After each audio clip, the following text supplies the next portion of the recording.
Good afternoon, and Master G's already here waiting in, saying, "Yo, what is going on?" Yeah, it's a Tuesday afternoon. It's the Coppa Italia Round of 16. Joey's here to say hello as well.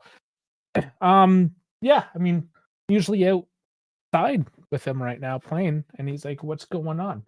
Well, what's going on? It's this Coppa Italia match on a Tuesday afternoon. We got to get through this first. He's gonna have to wait a couple hours, obviously.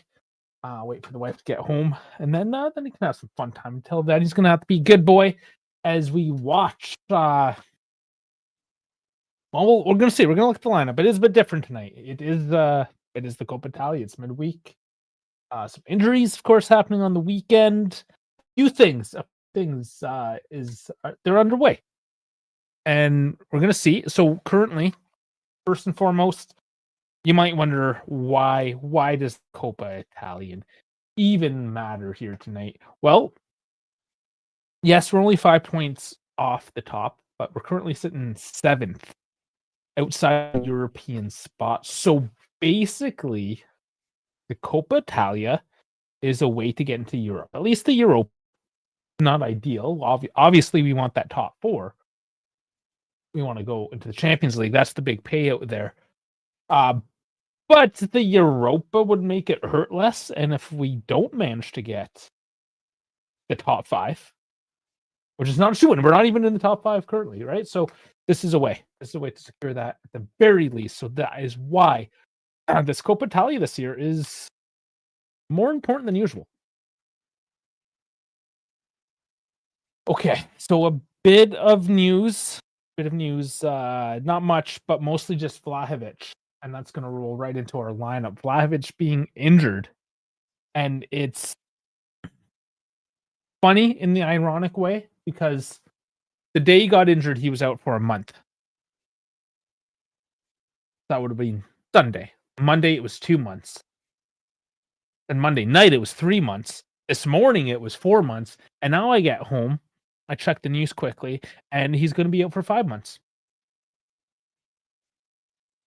Basically, that is to say, do not expect Vlahovic for the rest of the season. What this does for his contract, I mean, I guess we'll see.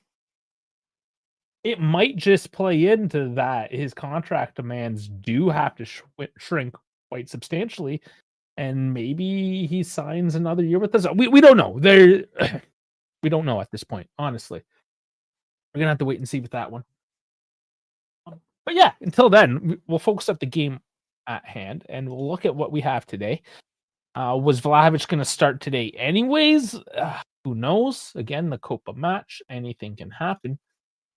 But this is it.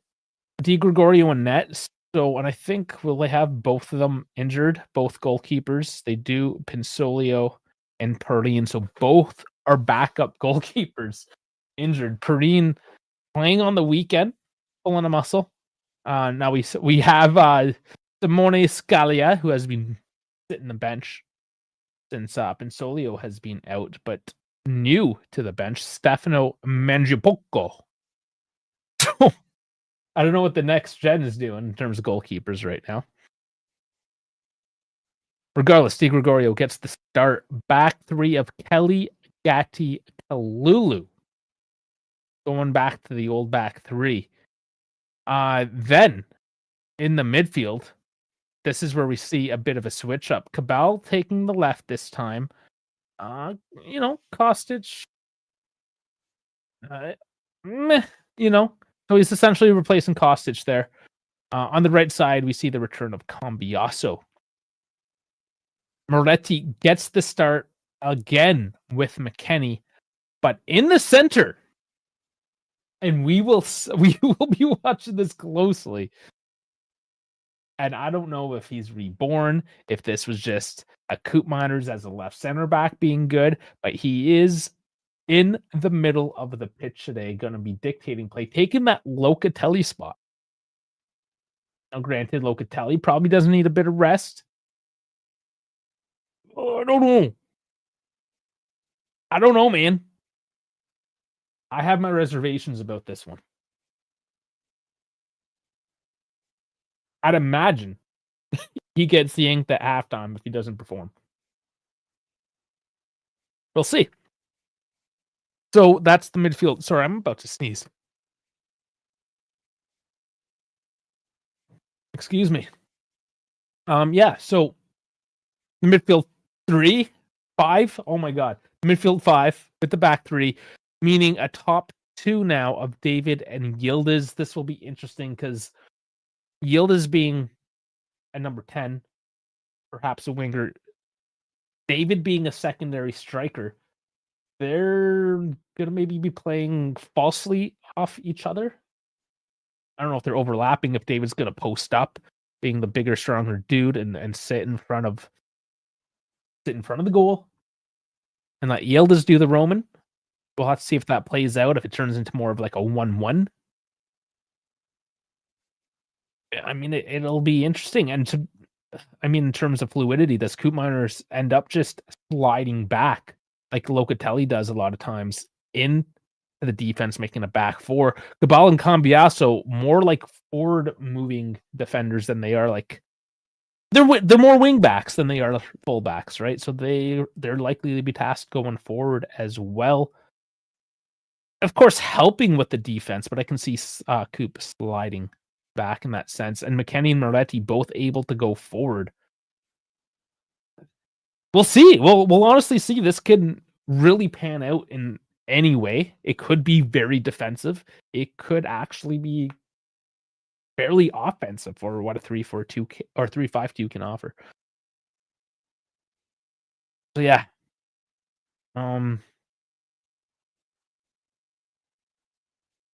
Yeah, 10 toes, you gotta hate on for Cabal. I don't know if there's really. I mean, this is like people hating on David. Like, give him some playing time. He's coming off injury. You have to give him that chance. That's bullshit. That he's. I can name a few other players that are worse than Cabal. Like that's just short sighted, dude. And yeah, Kalulu has played every single second. Let Pedro flip. Well, maybe Pedro Felipe doesn't show up at practice, right? If you're just gonna like throw strays out, and now you're gonna put in Pedro Felipe, like, come on. Let's not be ridiculous. He hasn't played a second in his life. No. You want to hear fans get mad? Put in Pedro Felipe, man. No, not gonna happen.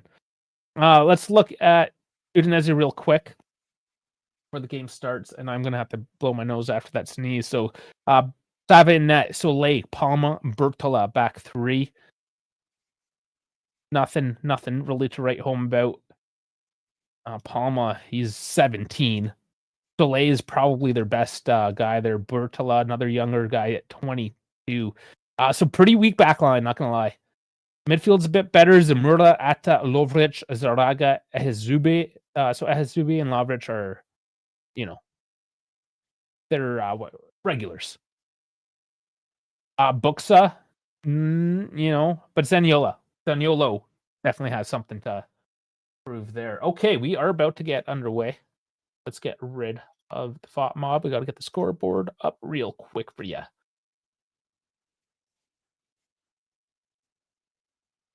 Okay, gonna blow my nose super quick here so I can commentate before we get the kickoff. I'm not going far.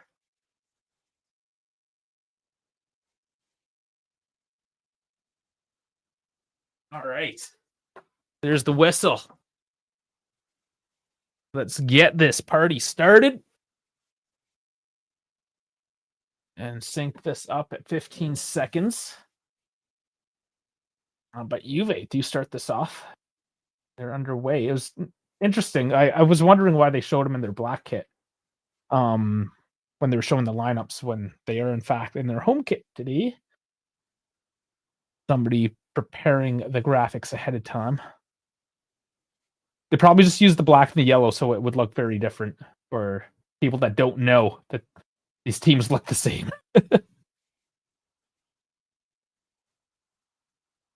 And I forgot to mention, guys, like, subscribe, follow. Currently streaming to YouTube in vertical and horizontal formats. If you're on one and don't like the other, just go find the other stream. Found out that Dal was watching the vertical and he hated it. until I told him to go to the other stream, and he was happy. So yeah, YouTube, Twitch, X, and Kick currently. I'm giving up on the Instagram for it only goes for an hour. It's kind of silly, so we're not going to play with that today. Those 4 platforms, but we're also on Instagram. We're on Spotify and Discord. All the links are down in the description. Yeah, hit them all up. Catch us everywhere. Meanwhile, it has been Juve just kind of kicking the ball around. Not a whole lot so far. First 90 seconds.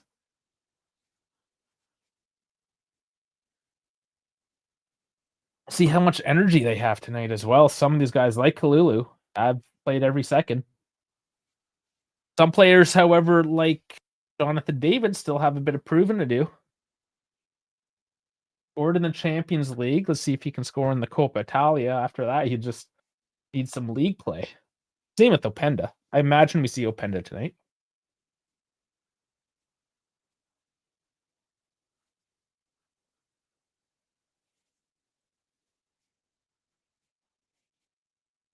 And yeah, just go back to the Pedro Felipe play. Like if before we drop down into next gen unproven talent, we have João Mario as well that can play out there. So you know, I'd rather see João Mario than like I can't tell you about Pedro Felipe. And that's the problem is I can't tell you about him. Nobody can really, unless they're in a region where they still get the next gen stuff. Even then, no senior team evidence of what he can do. But you're saying put him in instead of Cabal. I know Felipe is a center back. Like what? I just don't get what you're trying to say. Either way, like what's going on? Where are you putting Pedro Felipe in for if you're taking out Cabal? Moretti can't turn with the ball. Gets taken down. Now they're fighting the midfield.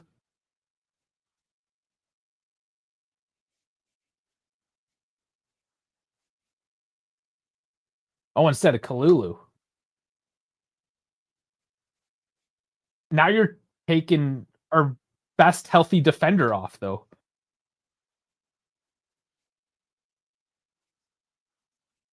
I mean, I wouldn't start him anyways. If we're winning like 3-0 in the 75th minute, sure, at that point, but I'm not fucking starting him.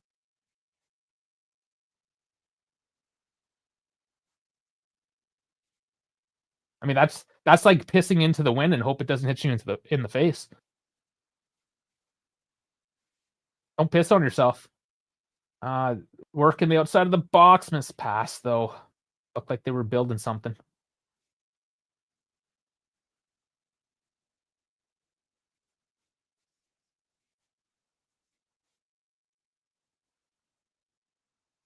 And here's Coop. Not too central there though. Yildiz chips it in. Head it out. I mean, it has been classic Juve under Spalletti in that so far there's been quite a bit of control, a lot of passing, a bit of probing. Nothing too definitive, though. Let's see if they can get a killer touch going tonight. I'd like to see somebody other than Yildiz perhaps creating or scoring the goal itself. Oh, that ball in by Cambiasso. Couldn't quite find a target. Looks like Yildiz just held up a little bit.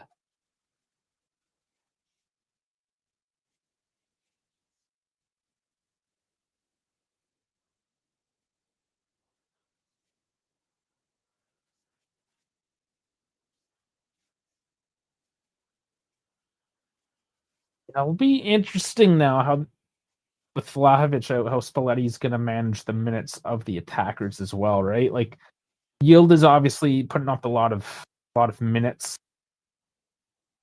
but eventually, like either David or Openda are going to be racking up those minutes as well, right? So it's going to have to be a bit of management. Does he explore again, McKennie, up in like an attacking midfield role? Obviously not today. I don't think we're gonna see anything crazy today. Probably David playing the whole time and Openda coming in. Um, but Moretti, McKennie, yeah, Milik's still breathing. He's not showing up though. Don't expect Milik to show up. So he will have to be creative, or again, change that formation. You're gonna have to play. Well, you do have Conceição, you have Zagrova, but that's leaning more into a front three, like the 4-3-3. So he's hinging that with recovering Bremer, I suppose. We got Cabal. Rugani is a couple weeks out. We might get something before. Very interested to see actually how this will work out. I guess he could do a 3-4-3 as well. But I imagine just with Vlahovic being out now and Openda, David not really, doing a whole lot, not settling into the club, and then Zagrova not fully recovered, we'll have to see some sort of creativity. There's lots of mention of Zagrova perhaps starting tonight. But, reading into what Spalletti said at the press conference, hold up. Cabal chasing down, and he can't get good footing on that. Where was I? Zagrova. He's clearly not there yet, and they're being very cautious with his return. That's one thing I have noticed, at least this year. They are a little bit more cautious with the return of players. I mean, when you lose Cabal and Bremer, basically right off the bat, you kind of have to take pause. I mean, being lucky that guys like Yildiz haven't pulled anything yet. He takes the corner. Headed up. Coop keeping it in. And he's playing more on that left flank, though. So that's Moretti actually sitting back. Laid off by David. Some cute passing here now. Up to Cabal. And it goes a little too far and it's cleared off. But once again, movement decent. Passing is good. They're not finding that direct approach, though, to the net. Another corner, though. You got Yildiz and Coop looking at it.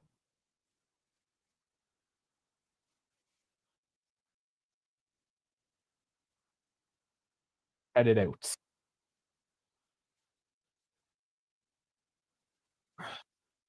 Yeah, eventually, I think once the back line is healthy, you go to the back four, and then you have to start exploring a front three. With David, probably your starting striker. Openda, I mean, you can throw in a false nine situation, doing a 1-2. Like a 4-3-1-2, false nine, something like that, right? This is really, and we have done discussions on formations, dedicated videos. Last one was an hour just to talk about possible formations, right? So, and we still didn't cover this. We missed stuff after an hour. Can go on for a long time. So it's all speculative. Here's Yildiz cutting in, putting a bouncer. There's a big rebound, and then David is down. There is an Udinese player down as well. I think David's fine. Hit his thigh, perhaps. But Yildiz, not the greatest shot, but it's bobbling, and it bobbles off the keeper's hands into a dangerous spot. Replay here. Okay, yeah. So it's Bertala clearing the line, and David just kind of running through the outstretched leg. And it looks like his knee. Maybe hyperextended his knee.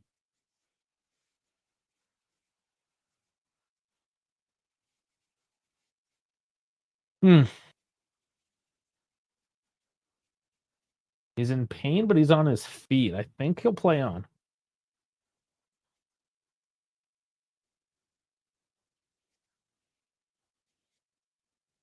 They do give Juve the ball. They don't call a foul on that.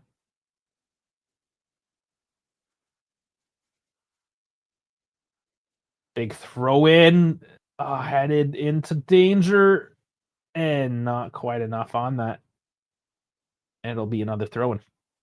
I love how McKennie's throws from that position are almost like getting a corner kick in that sense. He delivers it quite directly with some pace. All once again can't get it clear. It looks like he's marked up, and here's Gildas holding his ankle right by the advertisements. I just got clipped up. Should be okay.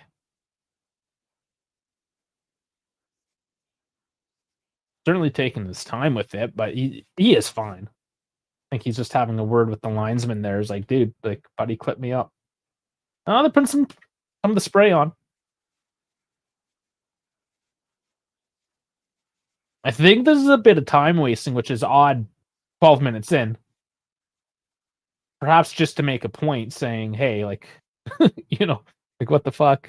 Why are you letting this happen?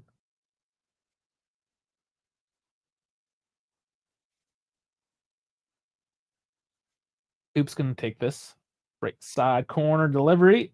And Landon Kelly. Oh, and there's a big deflection. It's another corner. Oh, there's Zaniolo complaining. That's no surprise.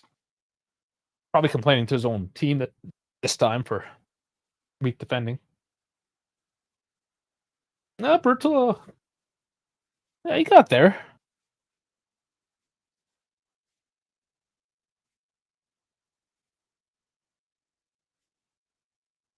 Delivery. Oh, and that was headed off by Gatti, I believe. Or no, it's another corner. So consecutive set pieces now for Juve. This is definitely one of their weaknesses on the attack or the defend.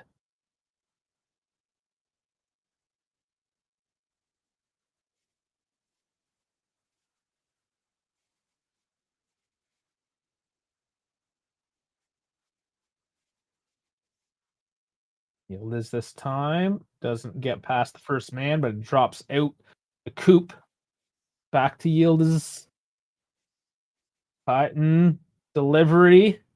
Oh, nobody can settle her down. McKennie chases back. Letty may have actually saved Coop.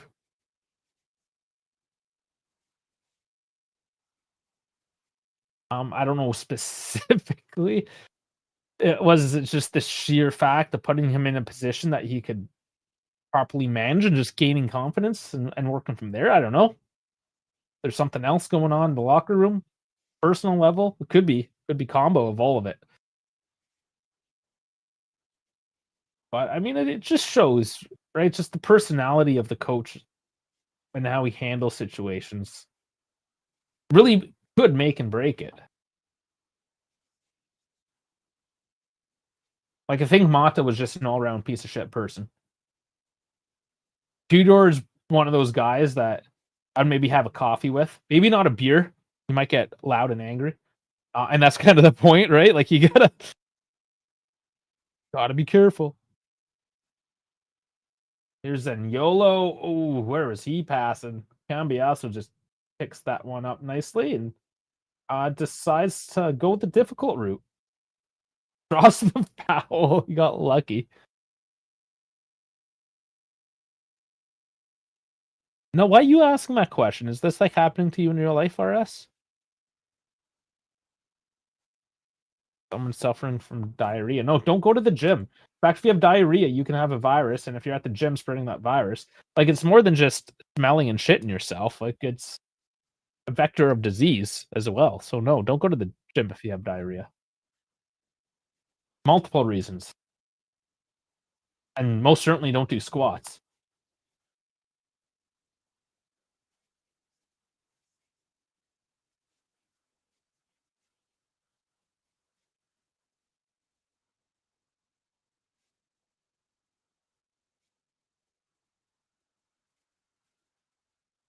Bal's got a bit of space. He seems to be working well with Yildiz there on the left. Most of the attack seems to be coming there. Nice pass. Can they find the space, though? Doesn't look like it. And yep, there's the foul. It'll go back to Udinese. Kind of a professional foul, too. Slows the play up.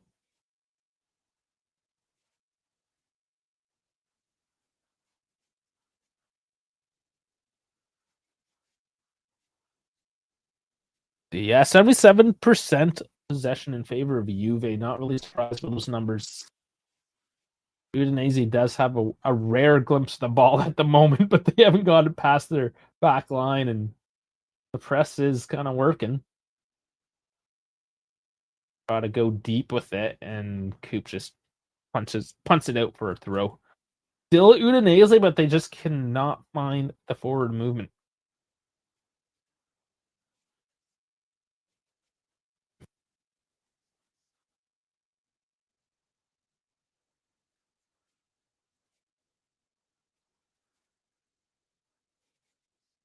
Guys, if you're listening on X, if you want to join the chat, try any of our other platforms. YouTube, most certainly. There's Twitch and Kick. All at the Dive Sports. Otherwise, yeah, I mean, I also get you can kind of chat, but the chat is basically it doesn't link up with the software I'm using, right? So you can chat, but I'm gonna have to look specifically at X. It's not gonna pop up in my face. So, and why do I have to go to Kick and Kick? Is that why it's called Kick? Because you always have to kick the fucking bots out?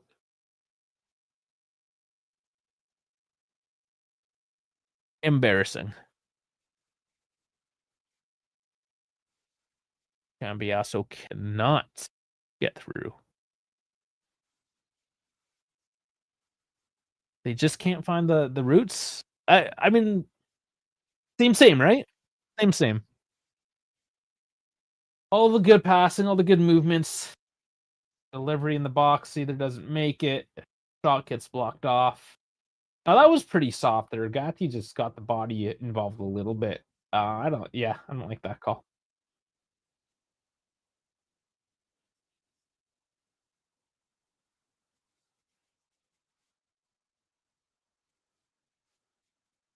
There you go. Banhammer over at Kick. Does Kick and go fuck itself.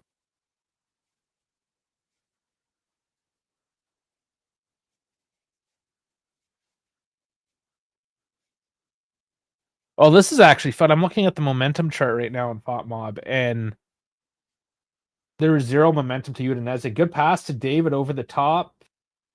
Double mark, though. And that's going to be the problem. Udinese certainly sitting deep. Oh, McKennie can't find the space. Oh, Kalulu can't sneak it by. That looked like it would have been a good pass. Somebody yelled. I don't know if it was a fan or one of the players just upset that pass didn't go through. But Juve do win it back. Nice low cross, but that wasn't going to make it either. Yeah, the bus is parked, the big yellow bus, but Yildiz takes the shot and it just skims by that far post. Oh man, that would have been beautiful. But once again, it is all Yildiz trying to create, finding the space when there isn't any. Yeah, there wasn't. He went between, I think, a couple sets of legs on that. And that's what we need. When the teams are blocking that low, congesting the box so heavily, you need sometimes that deft kick. You don't need to just slam it forward. You need to curl it through and around people. And that's what Yildiz did there. He just can't quite sneak it in. And Udinese give it up fairly quickly here.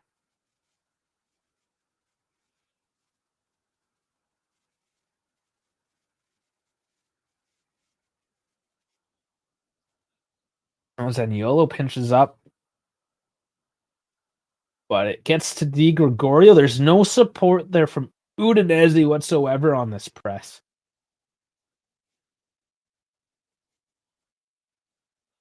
I know I always eat my own words when I kind of mention this with the opposing team, and they're playing just so negatively. They do end up just finding a hope and a prayer and snatching one somehow. But yeah, 22 minutes in, and Udinese just looked really flaccid from him today.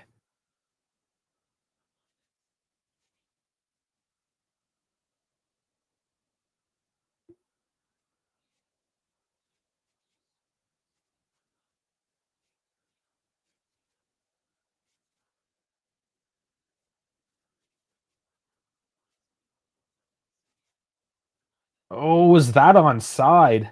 It wasn't, but they lay it off to the man who was. And does David just get the touch on that? It's in the back of the net. I don't know if he did, but the delivery, no, I honestly, I don't care who got it. They're posting it up as Jonathan David, but the delivery, whether it was a pass or the goal itself, whatever the fuck happened,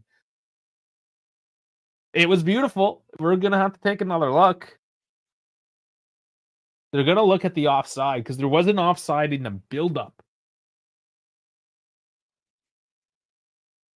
But I do believe it was two players on that build-up that let the ball pass off through.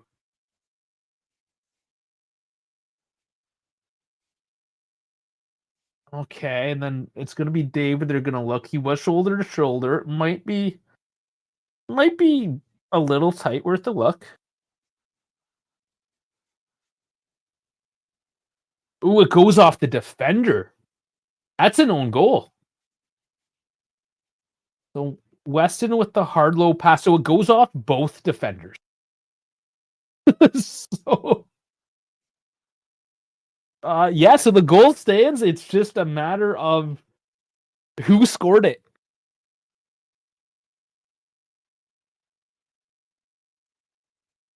We'll see. As of now, it's Jonathan David on the score sheet. Now, this is a discussion point, right? Like, if you get a goal like that where you technically get credit with the goal, but did you really like, okay, maybe I didn't really. I challenged for it. He was there. He forced the play, sure, but he didn't come clean through and score that goal, so to speak, right? So I don't know if that's that pure confidence boost, boring kind of inconclusively like he did, as compared to coming in through and smashing one in the back of the net. Kind of like what he did in Europe. But I mean, it counts. There's a couple now. And like I said, that's one in Europe, one in the cup. Now I just need to get the lead. Nice. There's some space. Kelly coming on the overlap. Another low cross in. David tries to lay it off, but it's a little tame to Yildiz. All right, so a decently early goal. 23 minutes.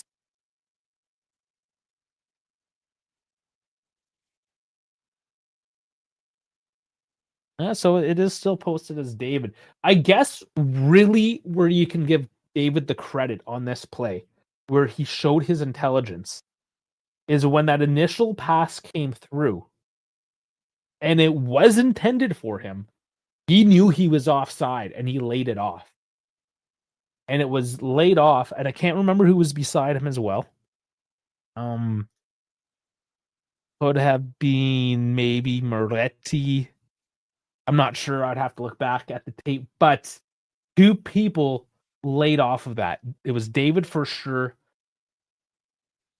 And then just kind of slowing down, letting the wingers, in this case, Cambiasso and McKennie, doing their work.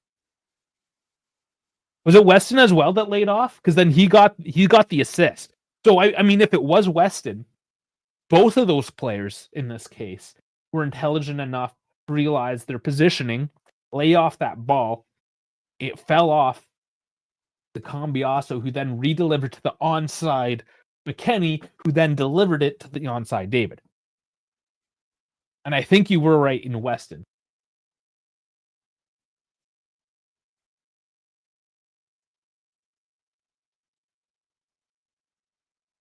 So from that perspective, that's very well done. And I mean, does that play into the confidence with David, even though he didn't get that clear goal? He still made a very smart play, and he effectively corrected his mistake, and he turned his mistake into a goal. Both David and Weston did. And the fact that they're both on the score sheet, I mean, fucking good for them. Love it.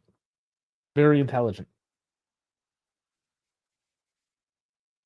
And I mean, to add, that whole like laying off, getting yourself back on side and immediately joining that rush, they didn't really just stop. They just slowed up and let the play catch up to them. And they rejoined. That threw Udinese off because they did not react quick enough to that, because it did happen quite quickly. So they were not reacting quick enough because of that change up of play, which created yet even more space for that to happen. So it's all these like little moments that kind of build up to create a goal like this.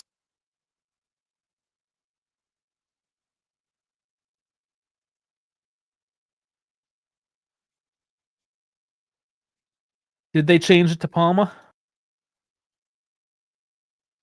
I would not be surprised. What I am surprised is on the momentum chart, Udinese has finally, at the 29th minute, shown up on the board.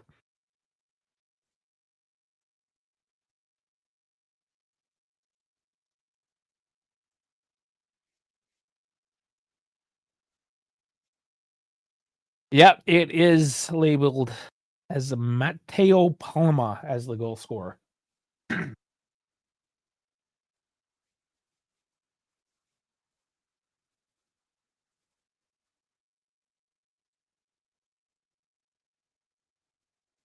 wasn't a whole lot he could do from his position. But I mean, going back to my opening comments about Udinese's back line, very young. I believe I said he was 22. I'll check that. 17. He's a 17-year-old. It's Bertola that's the 22-year-old. So when you're putting a 17-year-old into a back line against an opponent like Juve, as bad as Juve has possibly been this year, especially on the offense, I mean, it's leagues above that of Palma. Especially like Bertola, you're talking about a 22-year-old, fairly young, coming into Serie A. Oh, what just happened here? It's offside. Oh my god. I thought Di Gregorio just got chipped.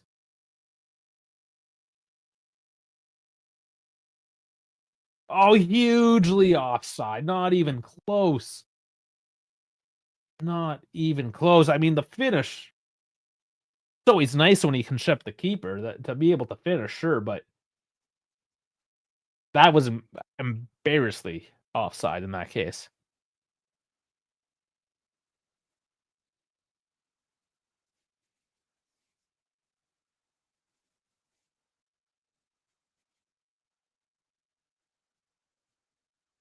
All right, they kick forward here.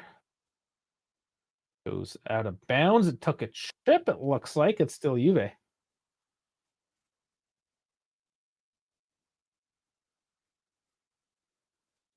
The big thing here, obviously, is to maintain some pressure.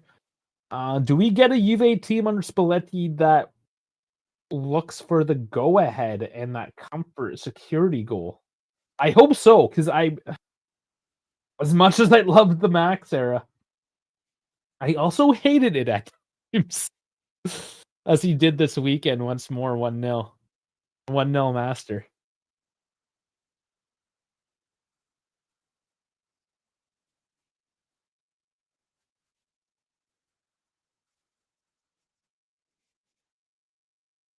Oh, decent No, doesn't go off, but 1-2 passing.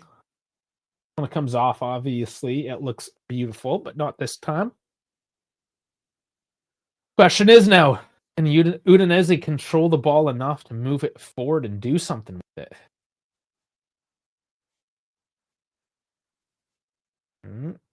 They're up now into the offensive phase. Zaniolo, they're basically their only real creative outlet here, right? He's got a lot of work to do. And he doesn't have the most stamina. I guess after a couple ACLs as well. Like he typically doesn't play in 90. Especially against a harder game like today is for him. Nice little chip over to Yildiz. Doesn't give him a clear break, but it opens up the attack. Oh, and Yildiz gets pushed off by the youngster. One of the few guys that's younger than him today. Cambiasso with another nice chip in, but Rotella clears it off, and Palma cannot see it out of bounds as Yildiz pressures up, and Juve just steal it back from him. Here's Miretti, nice pass to David. Oh my god! Was that onside? I don't think it was, but what a fucking shot. From that angle, what a shot. Oh, I mean, he's offside, but not by much. Denied again, but this is building up for David. This is good. Man, what a shot. I want this to be onside because what a shot. It's that far. Unless there's an angle. But he didn't even react, like when the player is celebrating, you gotta. No. No, that's suspected, so we'll get underway here.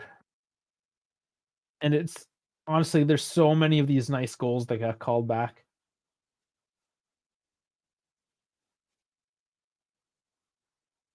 But hopefully for David, this is not the game that got away from him in terms of the stat sheets.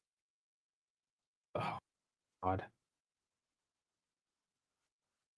Not going down in tears. Oh, yeah, that was a challenge. Coop could get a yellow card for that, really.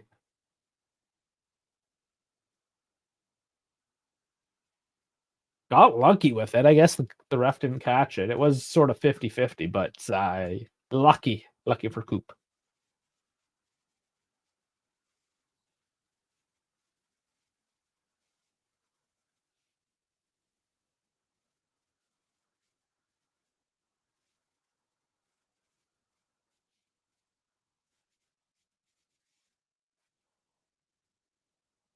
Udinese working haphazardly up to the midfield. Not made easy at all by Juve today, which is nice. Nice to see from the Juve perspective. And there's a bit of movement. No, as I say that, they just get rid of it out of bounds and goes back to Juve. So once again, Udinese just no control at all. Even when given the opportunity to have some control, they somehow frustratingly just don't allow it to happen. Yeah, they're looking at the offside line. Yeah, it was about 3/4 of a body. It was a clear offside, but not egregious. I mean, part of his body was still in line. Dave working hard. Just calling him Dave now. And he's getting called back. There's Atta again. That guy is a bit of a bitch. Oh no, it's Palma this time. Sorry. What? Come on. And this is again the problem. The fucking bitch holding his head. Oh, I'm hurt. How? How are you hurt? You're the one hauling all over fucking David. You're obviously a little bitch. What is this? You think this is like the fucking Southern United States? You touch a black man and you're gonna get him in jail? No, man. You fucking gross some balls. I mean, he is 17. Maybe he hasn't.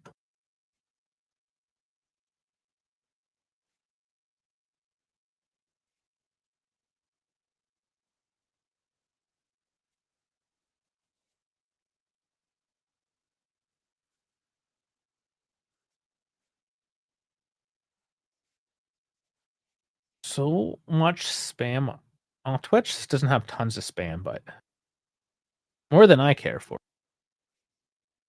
That's why I've always held off, kept to YouTube. YouTube is superior in a lot of ways. Oh, McKenny, here's come on, Cambiasso, it's blocked off. Come on.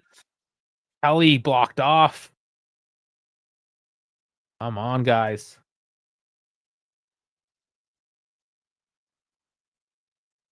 There's some hauling there, Moretti. Don't call that one. Why not? Why not? Why? Why?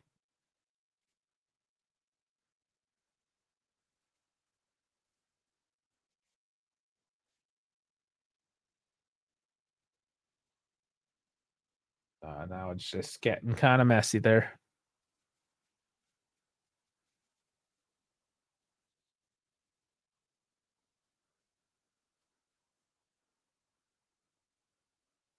Yeah, there's perhaps a couple of non-calls going on there.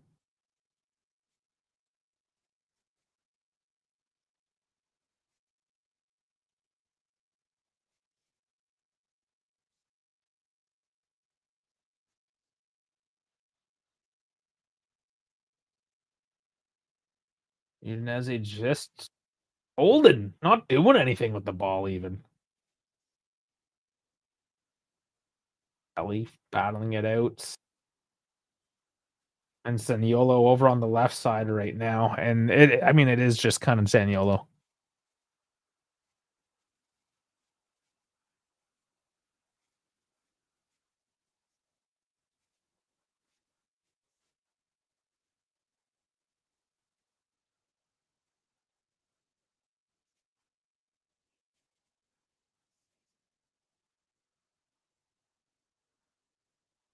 Udinese picking up a little bit, I suppose, in the second half now, or the second half of the first half. The second quarter, if you will. No, it's just they've actually held on to the ball for longer periods of time now.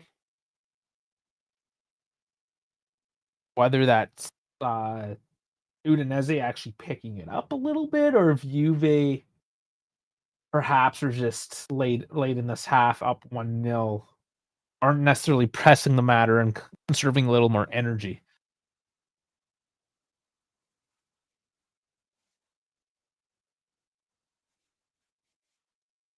Oh,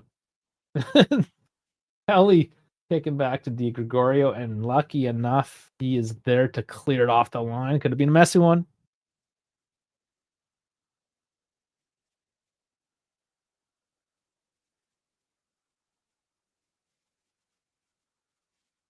Looks like my wife's at work here and watching. Mm-hmm. Why not? You got YouTube at work, may as well use it, right?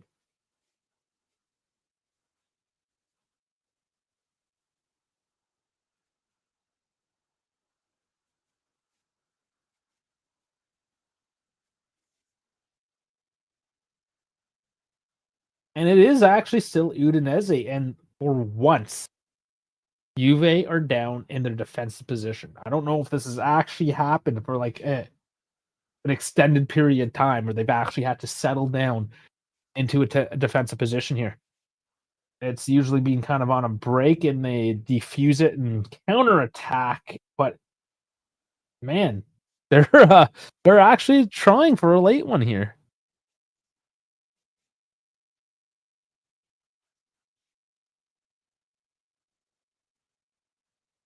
Cabal and Atta, that case, is kind of working down the sidelines, but it goes out. Goal kick. Shortly done by Di Gregorio.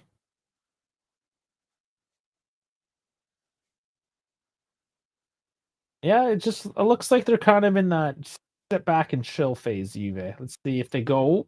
Oh, they actually do try to release McKennie, who is up top with David at the moment. And Yield is playing as a wing back?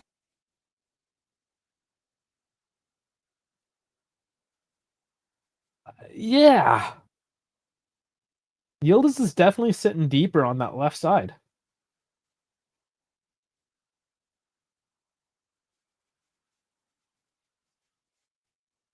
And Moretti now on the right side, winning the ball back. Yeah, things are moving around a little bit today.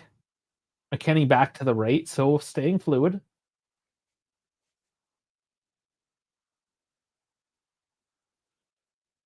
Lulu's just walking it up the field for the moment, finding some options to kick this around.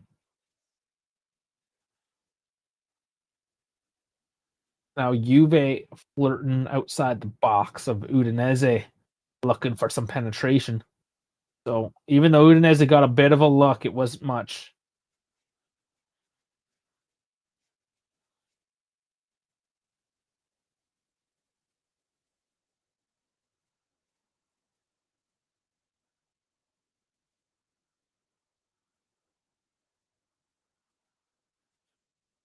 With just over 2 minutes, it really does feel like they're seeing this one out for the half.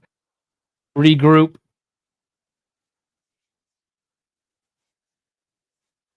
Had a couple decent looks outside that one goal as well. Could have been 2-0. Would have.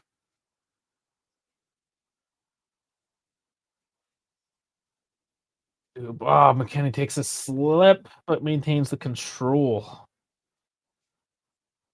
Decent battling.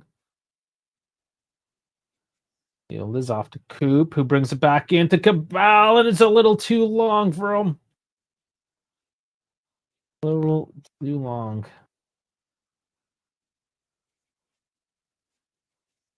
Oh, Mac gets back into play here. Does he take the shot? He tries to chip in. Doesn't make it. 3 guys on Zaniolo to win that ball back. Has to go back all the way to Di Gregorio. A good positive possession here deep into this first half. Just making sure that they maintain the control going into the second. Maybe snatching one here. Let's see. Minute plus now.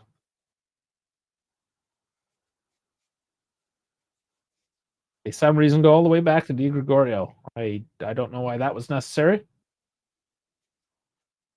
Unless they literally are just clock killing at this point. There's no doubt about it.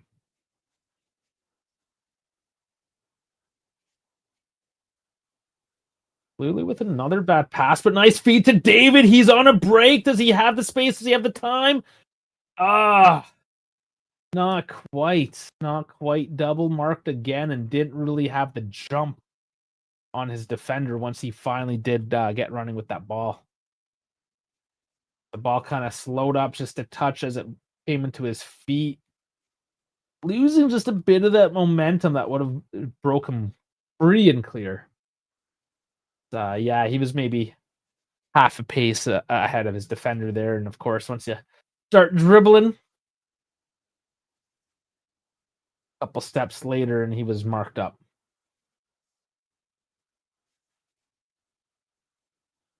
I mean, David isn't a super speedy striker anyways. Like he is a bit bigger and bulkier. He's not going to have that pure pace onto the ball like that, unfortunately. But that size obviously comes up big, especially in the Italian game and other situations.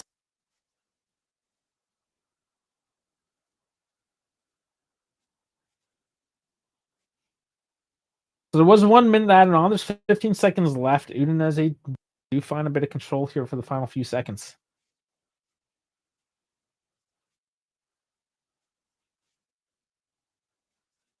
No route, though. No routes. And the whistle is called a few seconds early here.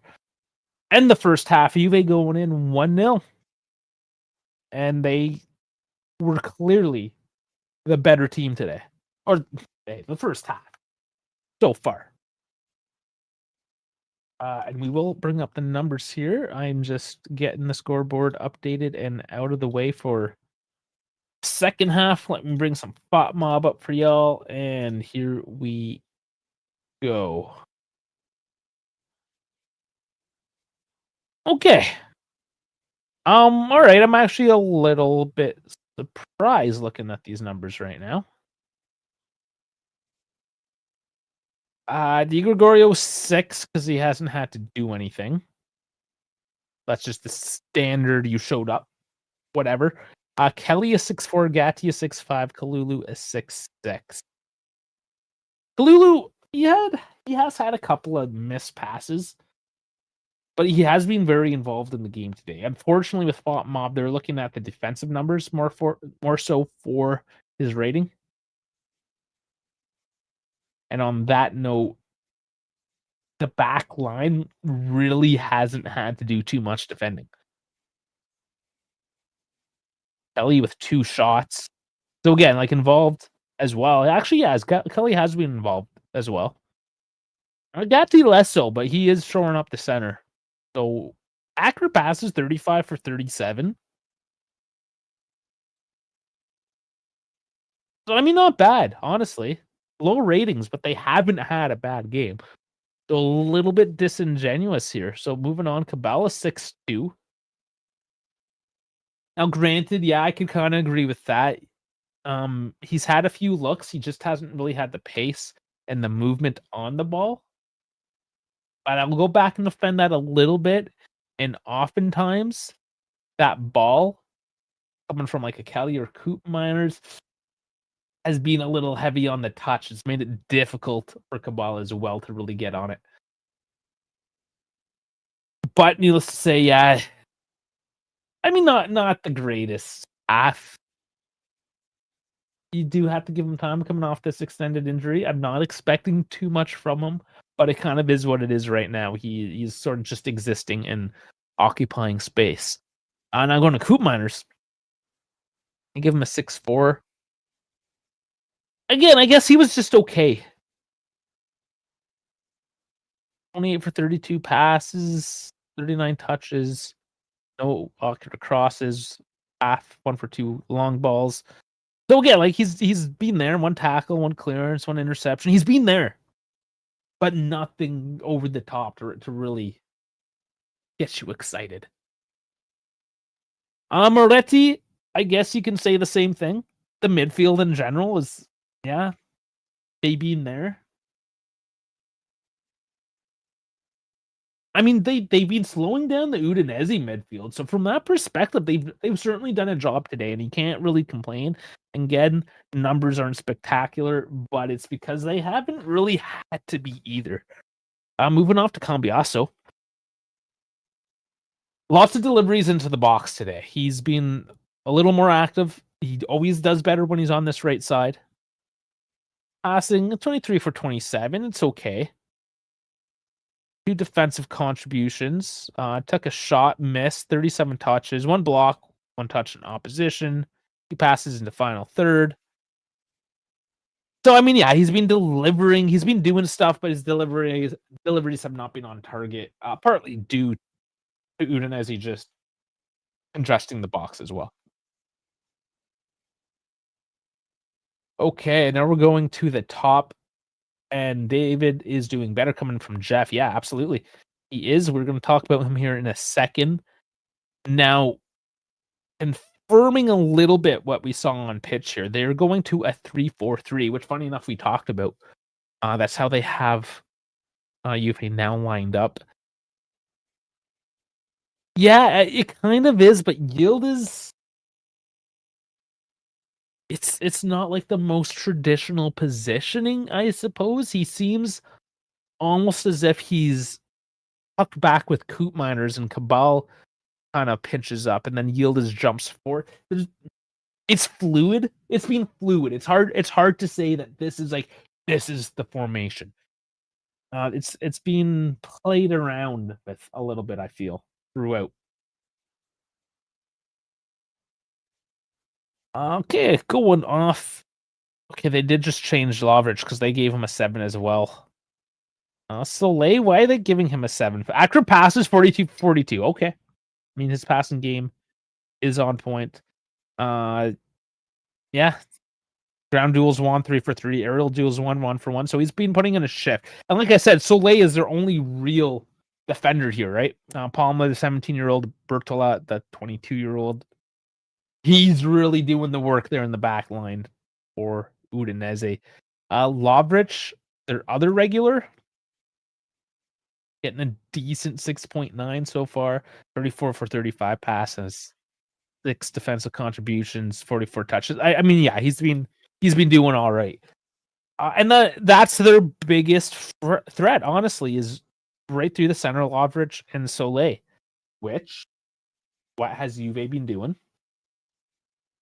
They've been going wide. They've been doing 1-2 passes between Hoop, Cabal, Yildiz, trying to walk the ball in off the left. And on the right side, we've been seeing crosses coming in from Cambiasso and McKennie. So we are pushing the ball out wide, trying to negate that Lovric Soleil middle power, if you will, and trying to go around.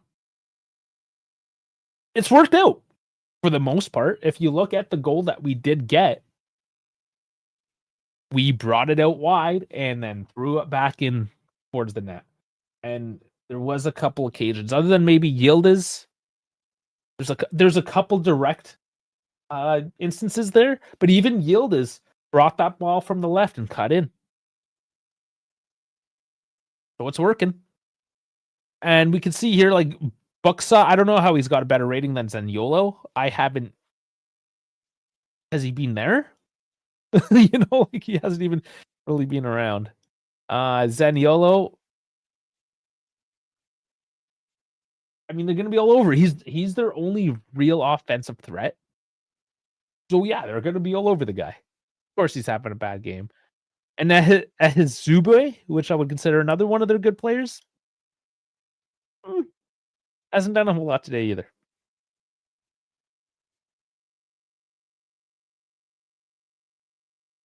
This is what I want to see, the momentum. Hey, Vince, how's it going? Thanks for joining, Vince. Yeah, the momentum here. This is what I found interesting. This is, I mean, very positive from Juve. All Juve until the 28th minute. Then for a 4-minute stint, Udinese gets a little bit. And this is really where the game lulled out here. When I thought they were just like cashing it in. But again, from the 40th minute to the 43rd, 44th. So they had Udinese had 7-8 minutes of maybe kind of doing something. But as you can see, there was no peaks.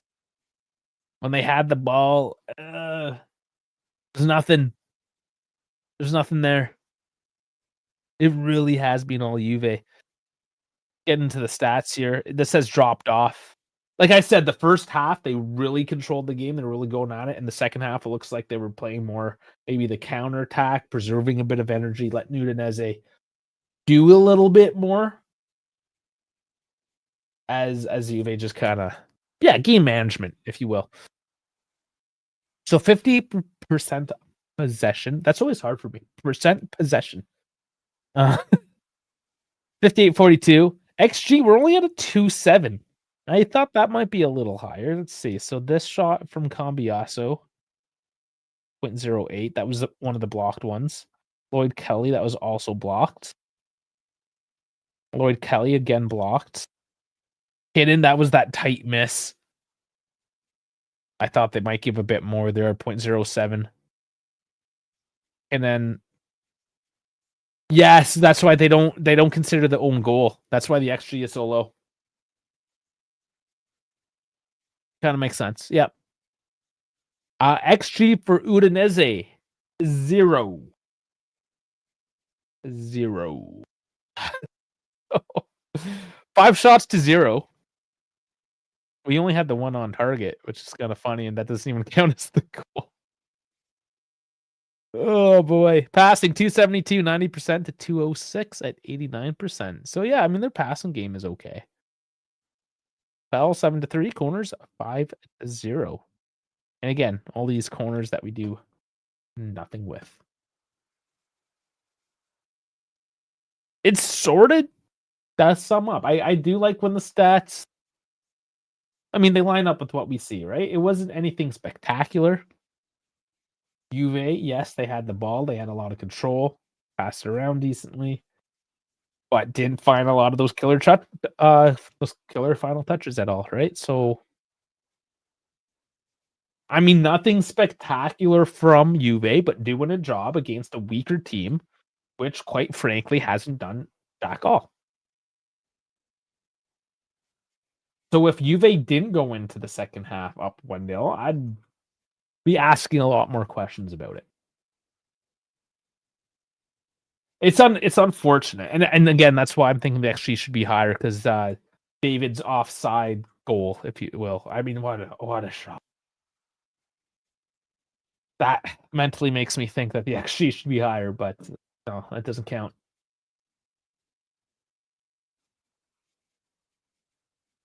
So a lot of, again, just close chances. We always have these close chances, but we can't kill it. We had to get a bit lucky this time, and I mean, sometimes they say it's better to be lucky than good.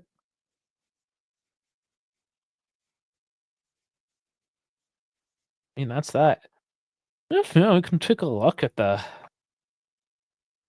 tournament tree here. Where are we? Here we are. Udinese. So we will play the winner of Atalanta or Genoa. I'm feeling might be Atalanta. We like to play them in the. I guess we play both of them in the Coppa. Both regulars. And then on Thursday you have Lazio and Milan. And this one doesn't excite me as much. Bologna, Parma. One of those teams are getting an easy bye into the fucking quarterfinals,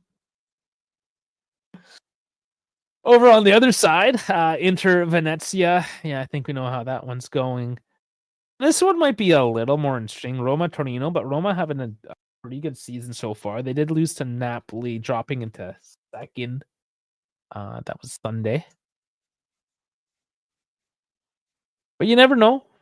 Torino might make it difficult on them. We'll see. Fiorentina, Como. That one will be interesting. I'd say they're both this year, similarly rated. Now, Fiorentina's had a bad season. Really underperforming. Monty, new coach now. Como kind of, I don't know if it's fair to say they're overperforming. They are in terms of what their club stature is, but they have invested quite a bit of money. But I think that one could come out either way. And then Napoli, Calgary. Come on. I mean, yeah. that one should be Napoli. But you get upsets. You never know. That's why these tournaments are fun, one-off games, and you might get through her. So regardless, yeah, if we do, that's going to be February 4th, the next game. The schedule actually tapers off a little bit. The end of November, there was a bit. You had Europe, now we have Coppa. I know it's November going to December, but I might as well just bring it up. Let's click on Juve here. Oh, won't let me click on Juve. There we go. Fixtures. Let's look at the upcoming fixtures. So next Sunday, huge game. Oh yeah, that's right. I did forget the Paphos one. Next Wednesday. Nice. Okay, that works for me. Next. Good. Should work. Fuck. It should work. Hopefully. I'm thinking in my head. We'll see. We'll see if I'm gonna have to make that work somehow. Otherwise, once we get past this one, then we're into a standard a game a week or thereabouts coming up. So, okay, this is gonna be tough coming to going to Napoli. Paphos should be an easy game back at home. But then you get 4 days, then you play Bologna. You get 6 days, Roma, another hard one. 7 days, Pisa. And then another 7 days for Lecce. So it's easing up a little bit. So we just got to get through the next couple matches after this one, and we're rolling into that holiday season where, we still get our weekend footy. It's not getting taken away from us, but we don't have to rush home from work or try to catch it at work with these midweek Tuesday games or whatever, right? It gives us a little more chill. But I warn you, there's always a bit of give and take with this, right? So what we're likely going to be seeing, as there's no midweek game, because when you have the midweek game, you got to do the press conference, and you're talking about who's healthy, injuries, who's back into training, and then you get a little sprinkle of bullshit here and there, maybe some transfer rumors, what have you. When there is nothing happening midweek, and your game isn't until Sunday, even Saturday, but especially if it's on a Sunday, and like they go home on Friday, they fill it with bullshit. It's just, quite honestly, it's just bullshit. All right, we're about to have kickoff here. Here it is. There's the whistle, and I'll get the scoreboard synced up and ready for everyone once more.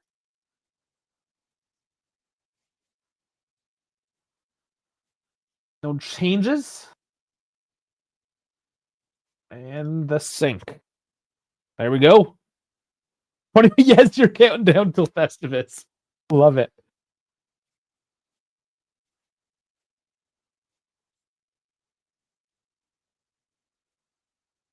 Yeah, for those of you who don't know Festivus, that is every December 26th. It's Festivus for the rest of us.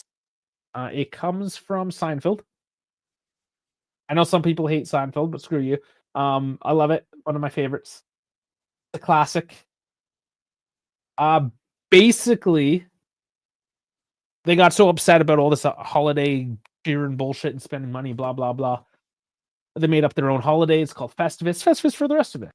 And you'll see, I'll bring up the metal pole. They don't have a tree. They just have a metal pole. And it's December now, so I have no excuses for not having it out. I will have to set it up for the weekend, if I remember. Try to get it for the weekend. I mean, I just need to move it out from the storage and behind me. But here we go. Yildiz Titan gets it out to Moretti. Couldn't go that far alone.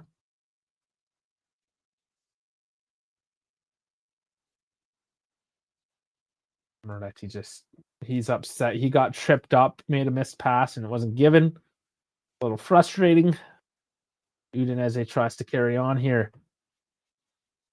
And Zaniolo is just kind of, whoa. That was a long range shot. He pulls it wide, but Zaniolo just kind of losing a couple defenders. They can't get on him. Yeah, loses to Lulu, and Moretti just kind of gives a futile lunge from in behind, and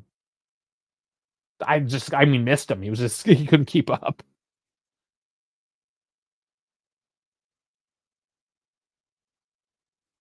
But a decent attempt from long range from Zaniolo. Lots of pace on that ball.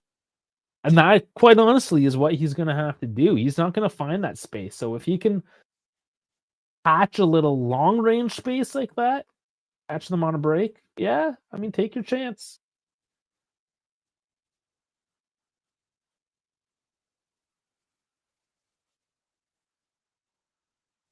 McKennie with a bad pass. Turnover at a throw. Go back to the Festivus thing. Just to fill people in. The big thing, we can't do the feats of strength really on a stream like this. That wouldn't work. But the big one is the airing of the grievances.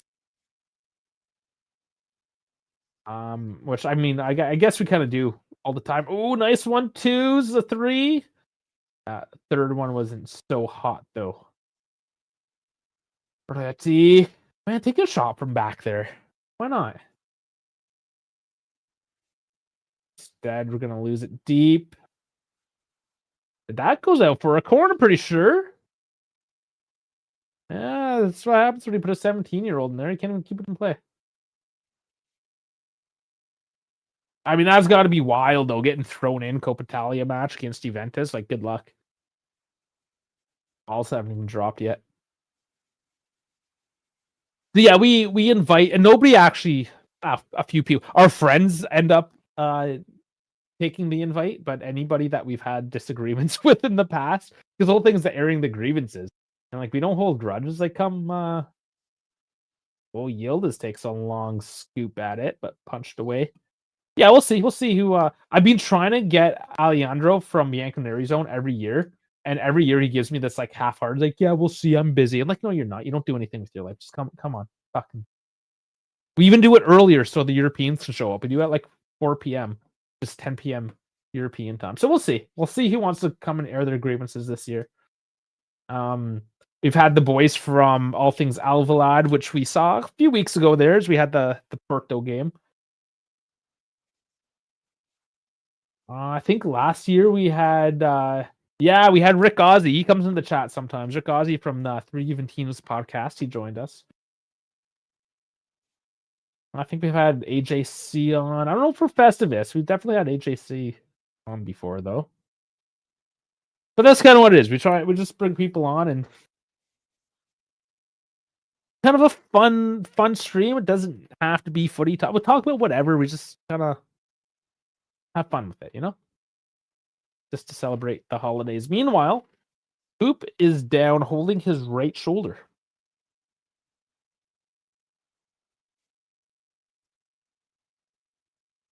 This would have been an overextension as he came down on it. Yeah, depending on how he came down, that could suck. It would depend on like, did he yank that joint? But as I skim past stadium, the crowd, not too many people there in the stadium tonight, and there's 0 traveling fans.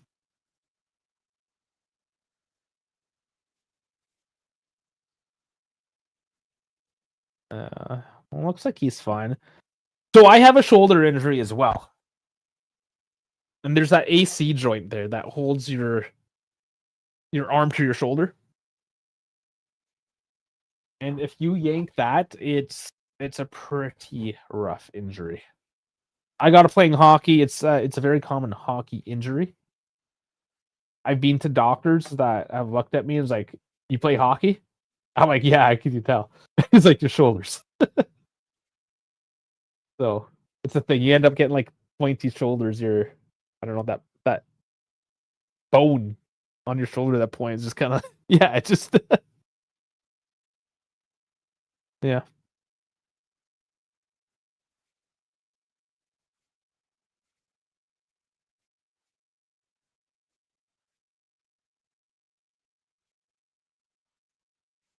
But yeah, I'm pretty sure he's fine.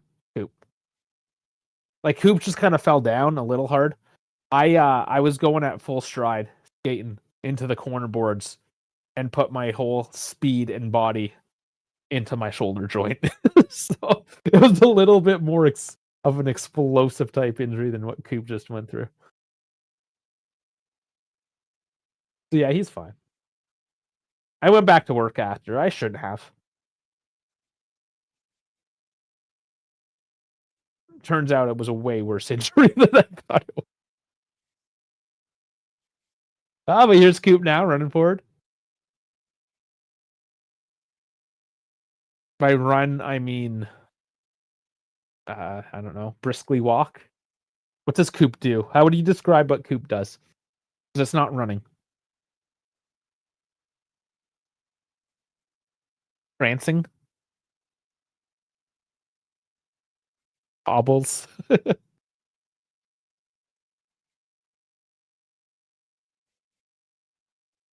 Some decent passing. McKenny. Oh, come on. Oh, Jesus. I'm a little like taken aback that he didn't just take it and one time it put his foot through it. But he tries to just scoop it. Again, not too far off, a little too pretty to get it into the back of the net. Just trying to nice little scoop curl.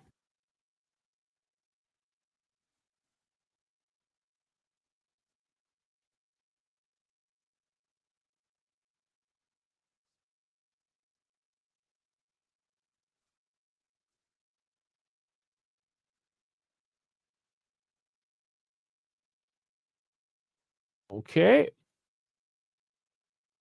Yati he's on his feet. Whistle's called, stop play, some sort of injury here.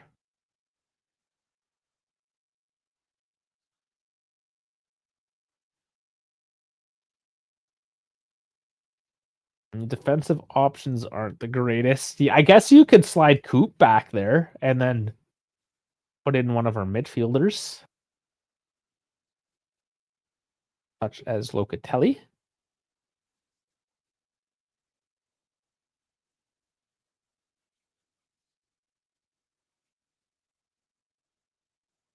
He's he's hobbling off.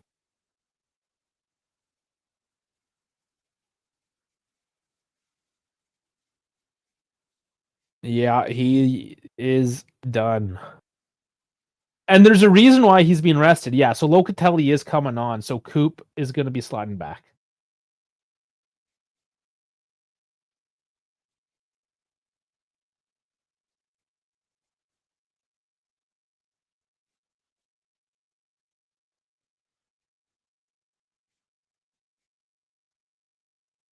Less than ideal, but one can argue that this should have probably been how we started the game, but of course, due to rotation, Coppa Italia match.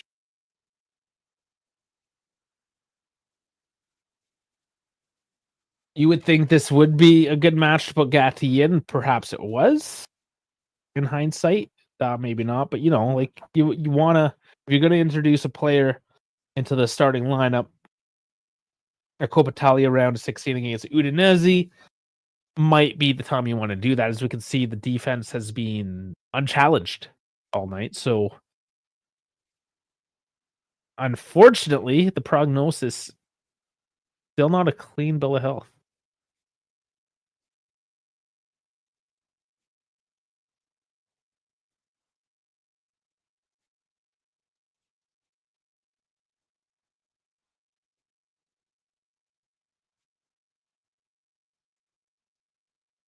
Udinese with the ball now, and will they find any sort of hope or maybe a glimmer? Maybe they're looking at the weakened back line, using quotes there, trying to attack forward. But this one looks like they did absolutely nothing with it once again.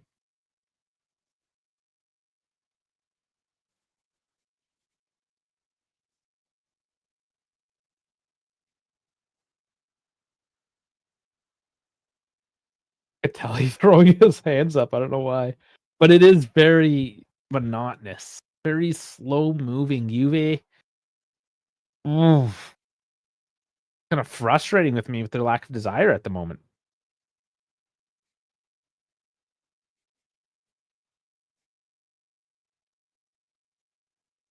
Taking them a little bit to wind up, but a through ball, that's not going to make it to David.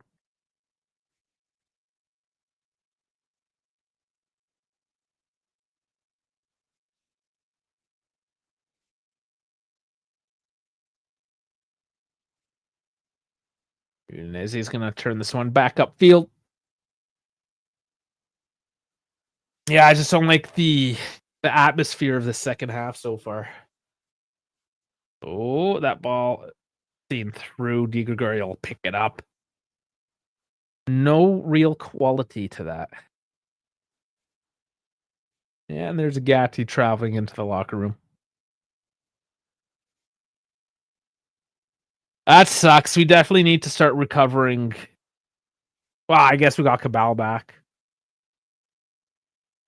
It just showed it quickly. I don't know. There's no contact there, I don't think. Just cramped up or something. But there are a couple changes now. Zaniolo and Azarlaga are coming off. Totally Zaniolo won't play in 90. He won't even play a 60.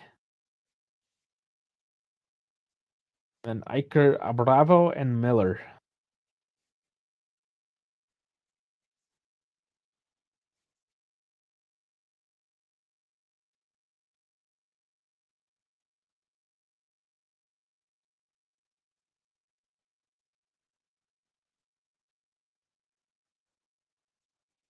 Got a new keyboard. Come with a nice little wrist rest. Magnetic. I'm loving it. Something else to play with as I'm bored with a Juventus match. Eh? It's nice and squishy. I like it.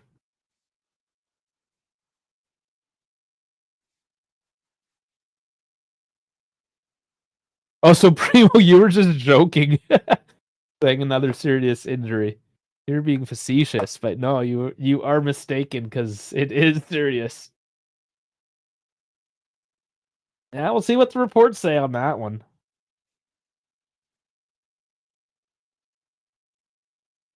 These injuries seem innocuous, and then they're out for a couple months. Stop it, Primo.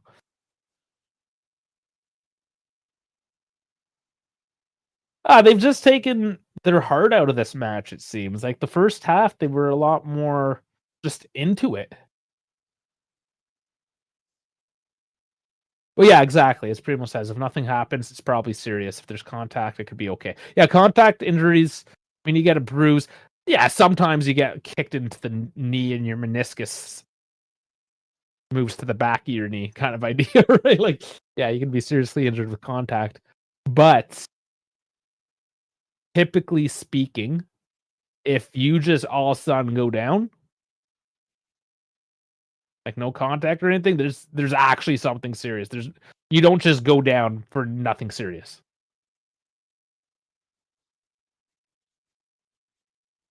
So yeah, probably a couple months, I imagine, unless it's just a quick relapse of his current injury. Nice feed into the box. David collects it, and Yildiz, shoot! Just somebody, just shoot it! Oh my lord! Way too many passes that low into the box. And trying to draw a penalty or something? I don't know, but killer instincts. A lack of it.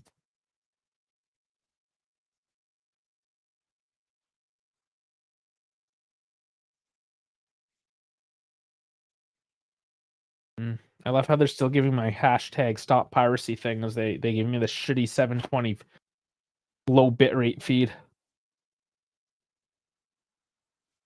Just renewed my DAZN account. $250 a year. Canadian, but you know, a lot of cash. A lot of cash for 720p. And we won't let you just package it out. No, I gotta pay for the darts and the amateur boxing and everything I'm not gonna watch. You know? Oh boy, who's down here? Moretti. Oh, fuck, got stepped on. He should be fine on that. That's just a bruise.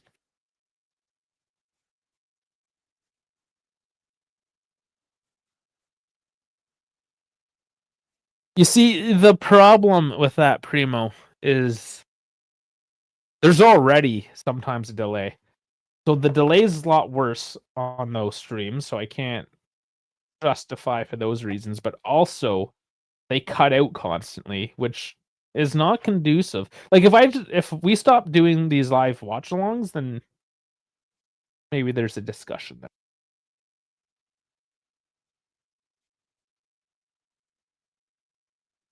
But yeah, when you pay good money for a product, you want a good product. Good money, good product, right? But there does not seem to be parity in that. Now here's Udinese looking somewhat dangerous. And that's diffused by McKenny, and there's a whistle. So it looks like it went offside as well.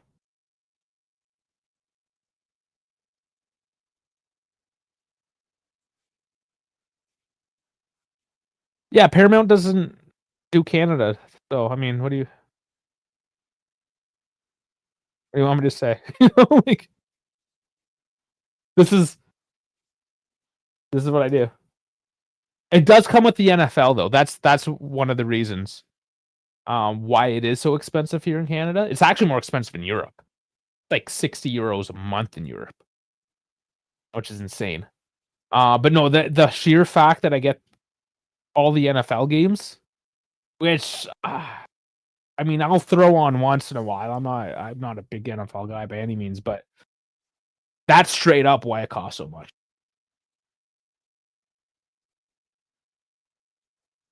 They have not the exclusive rights, but it's the only one platform to catch all the NFL games. The NHL, I haven't paid up for the NHL in years for their app because it was horrendous.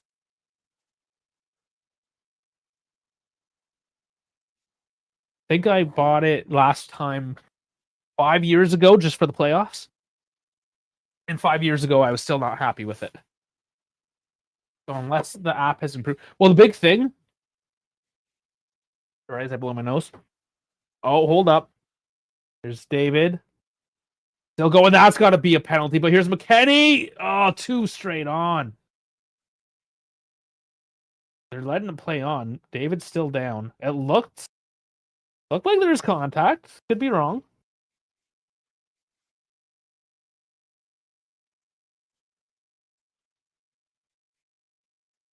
Now, okay, so the problem with the NHL here is you get regional blackouts. So you don't get all the games on spec. If you're in a local area where the game's played on cable, you won't get it. So it's insane and stupid, and I'm not paying money when I can't even watch the game I want to watch. Still Juve, though. Oh, pass doesn't get through.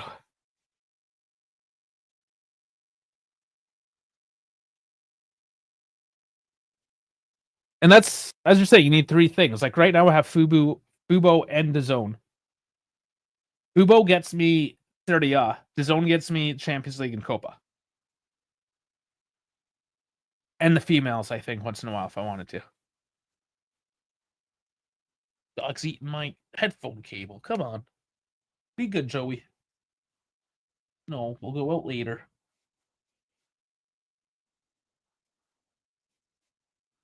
That was not a that was a penalty. Yeah, that was 100% a penalty. Okay, they are calling it back. I mean, it's a penalty. Am I not correct? And yeah, Palma is having a bad. He's 17, man. What do you want from him?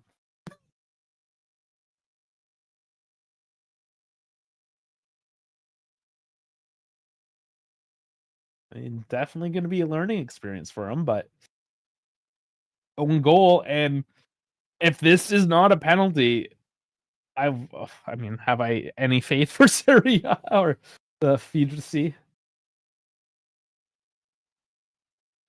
Let's see. Moments away. And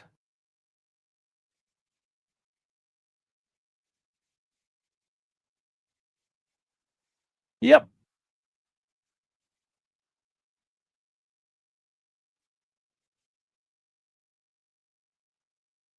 Yeah, it's,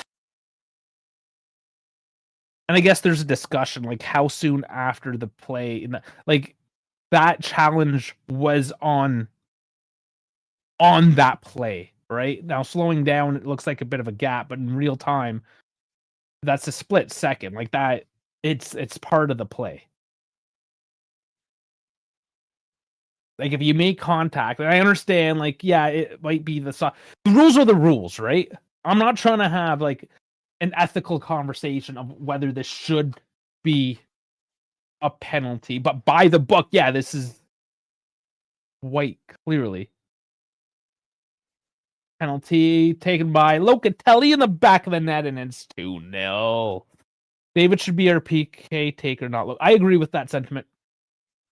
But let's celebrate now for a second. Yeah, David. I mean, Cabal. Technically, I'm all for like who drew the penalty should get it. Now, if you're horrendous, like okay, maybe Cabal shouldn't take it. But I mean, Locatelli, he got the ball in the back of the net, so who gives a fuck, really? At the end of the day.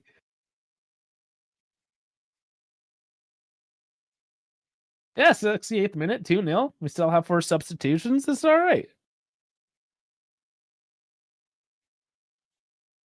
Yes, Primo. I also miss when the refs just made calls as well. It's a crutch. Again, we can talk about the theoreticals of what can be done, what should be done, but I mean, this is how it is. This is how we play the game in 2025. So, I mean, it is what it is. It was a penalty. It was given. Locatelli takes it. Bing, bang, boom. Let's go. Udinese now kicks this one off. Continue on. 20 minutes left.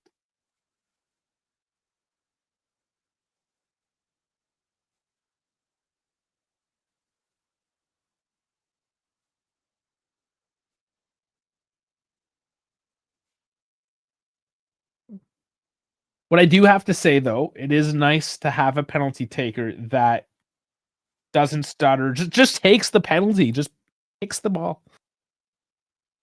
Oh, Rich looks like he got a little rough there on that tackle. Atta on the ground. Was it Atta that made the tackle? No, it was Lovrich. But Atta went down for reasons.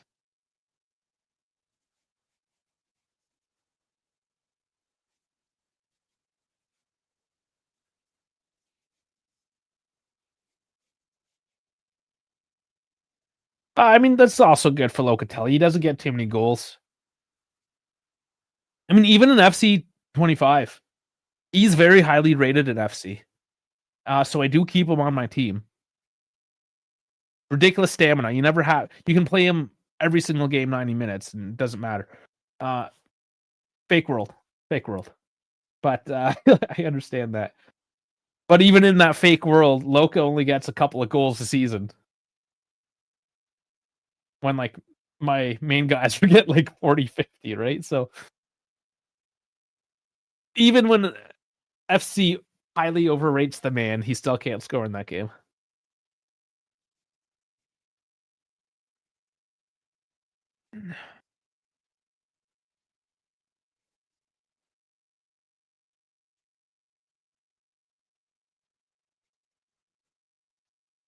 Okay. Udinese make a couple more changes.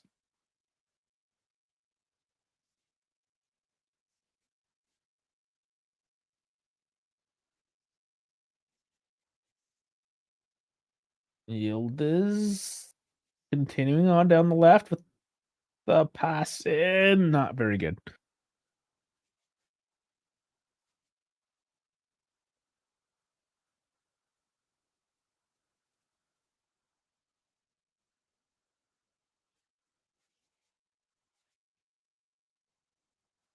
And just for reference, Ekelenkamp and Nguye have come on for Udinese. Who came off? Atta and Buxa. So I'm kind of happy Atta came off because bit of a bitch. Of a bitch. The second sub was Idrissa Gueye.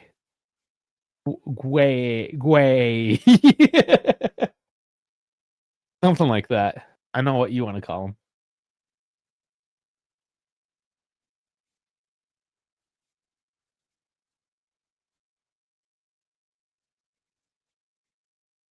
Well, Camp trying to get going quickly. Dumps that one over the bar though. Yeah, Palma. Why is Palma still playing after fucking up twice? Getting the yellow card as well, I should mention. All right, Zagrova and Conceição. Or sorry, it's not Zagrova. It's Joao Mario.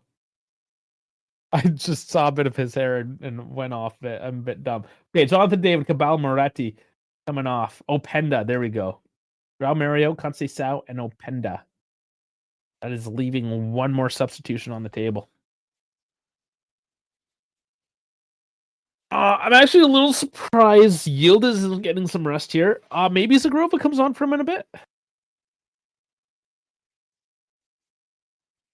So Openda, I'm going to see him going in for David. Yeah. Yeah. That is the case. So we see how he does. Openda, not the truest number 9 out there. But David isn't either. I'll see if there's any formation change. I think it's 1-for-1, but we'll see how she goes. Oh, instantly off to Openda. Run and kick it. Oh, blocked off. He hesitated. It's that hesitation that we need to get out of him.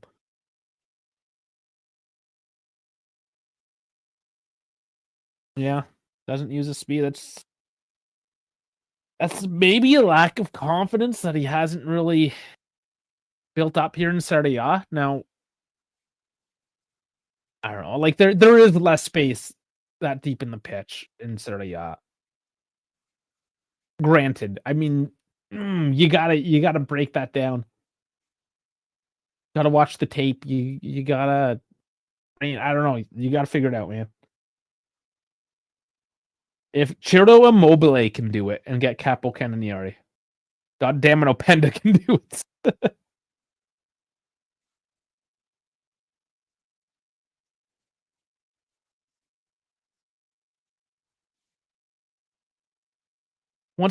One substitution left for both teams. Yeah, I want to see Zagrova.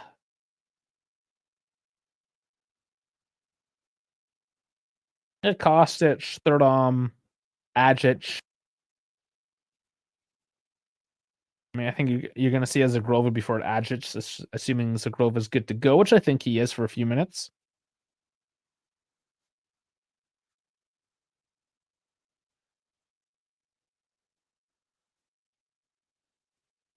I don't know. Who else? Who else would you take off?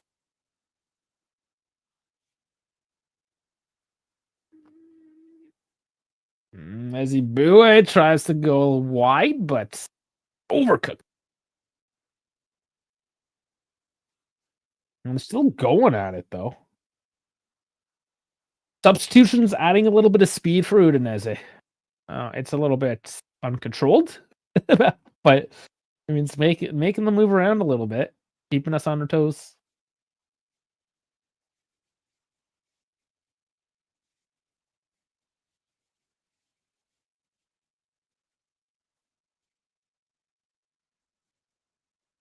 Corner kick. Orlovic. And off the volley goes wide. Decent attempts as the ball lands back down for Miller, but just cuts it. Let's see how wide from this angle. Decently wide, yeah.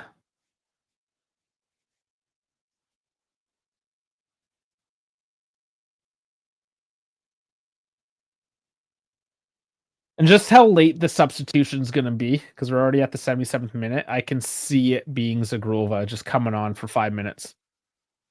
Oh, decent, just booting that forward. Openda, open space on the left, has to work it in now. And he gets to Cambiasso, who's diving in there.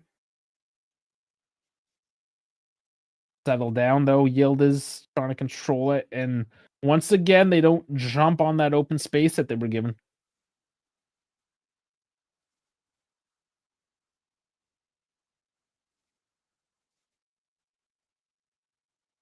They just get turned around there on that right side. Their left side, sorry. Alma this time actually doing something positive for his team.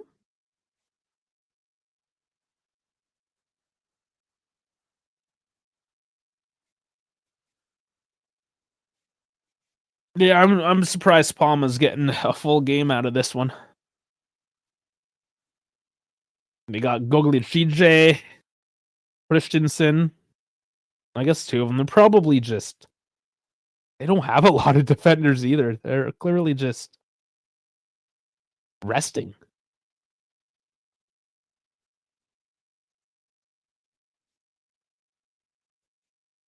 Yeah, they don't have a lot of defenders in their lineup at all.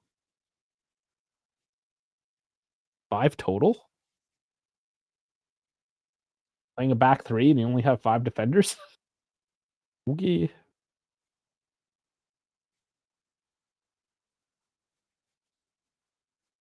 They play once a week, though. This is gonna be their one midweek non-Serie A game.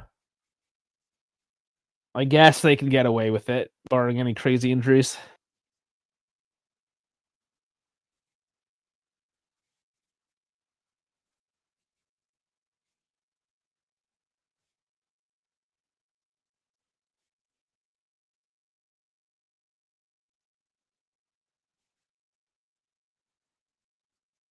Well, Udinese's coming in deep. They're still looking to snatch one. Tall order with 10 minutes left to negate the 2-goal deficit, but they're looks like they care.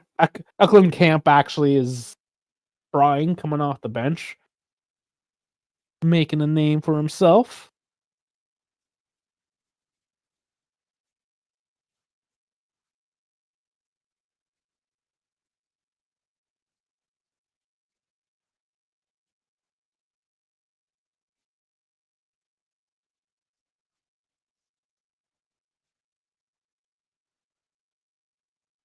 Yeah, and then we're kind of back in this lull again.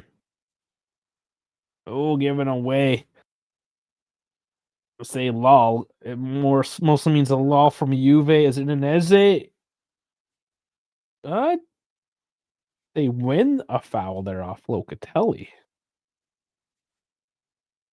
No, Locatelli won the ball.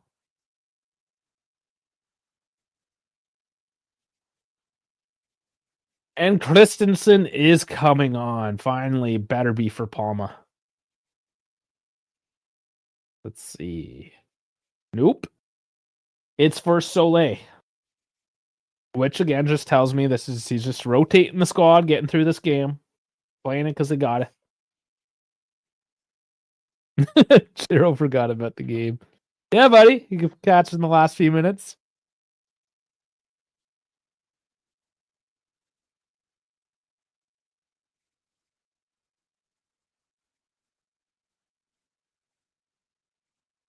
I mean, it hasn't been spectacular. There was moments where the spectacular could have happened. I guess it sort of did. It just didn't count. But yeah, I mean, right now there's João Mario struggling to control the ball, and this is probably one of the reasons why we don't see much of him.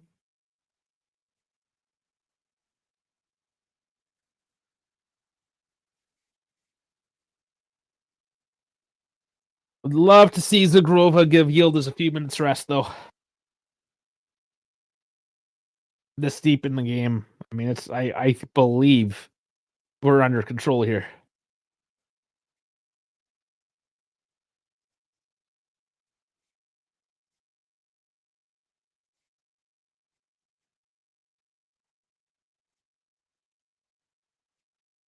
Kind of tell though, this is the round of 16. Like Udinese,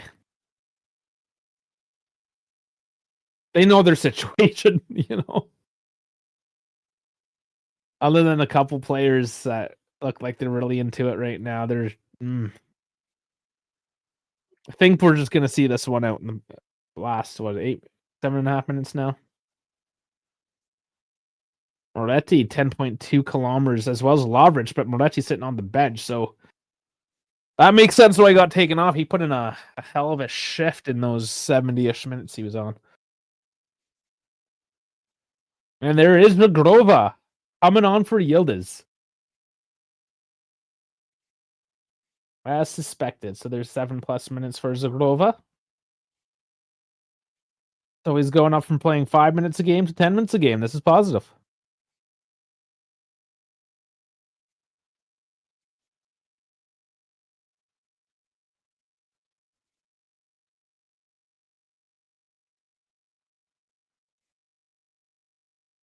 Yildiz could have easily been on the score sheet tonight, but not quite his evening.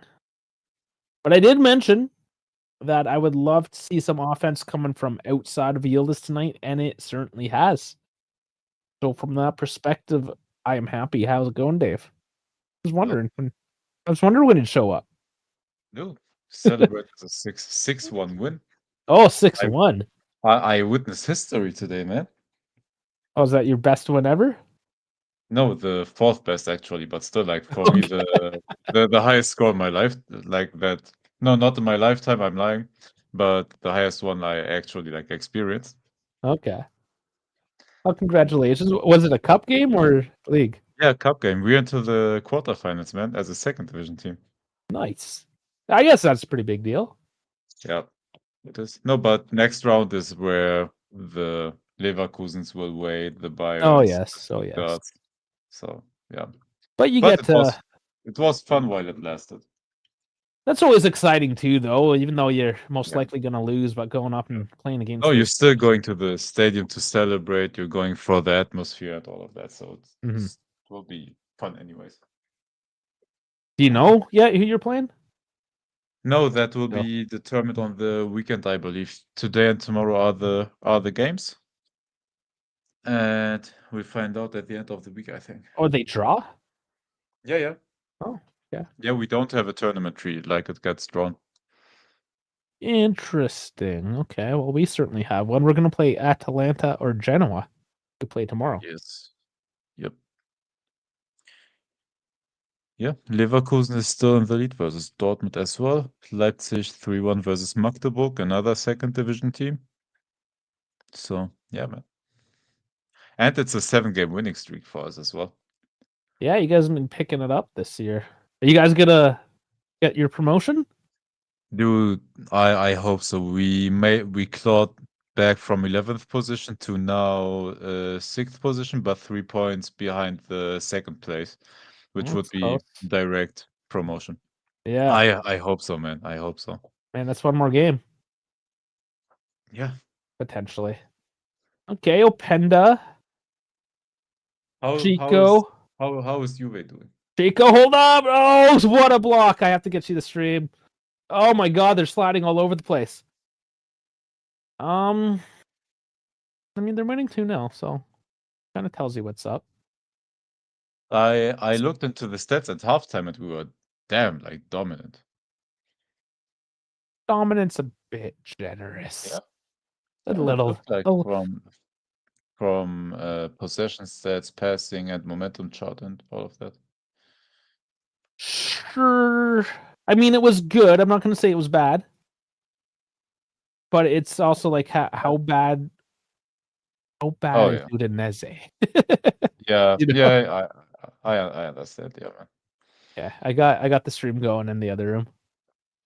Oh, and the 16-year-old kid I told you guys about scored today. He's the youngest cup goal scorer ever in Oh, Germany. there's some actual history there too. That's cool. What's his name? Kenneth Eichhorn. It's a very German name. Yes. There's McKenny. What does he do? Crosses it in. When's McKenny gonna take a shot? There's more of that, like take the fucking shot situations.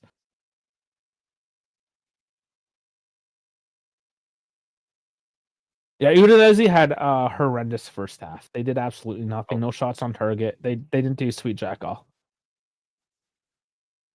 Being a little. Oh my. Oh, that's the other room. I thought we were getting a dash. I heard the ping. Oh no, it was the other one. We could. It is 450. I don't see why we don't get a dash.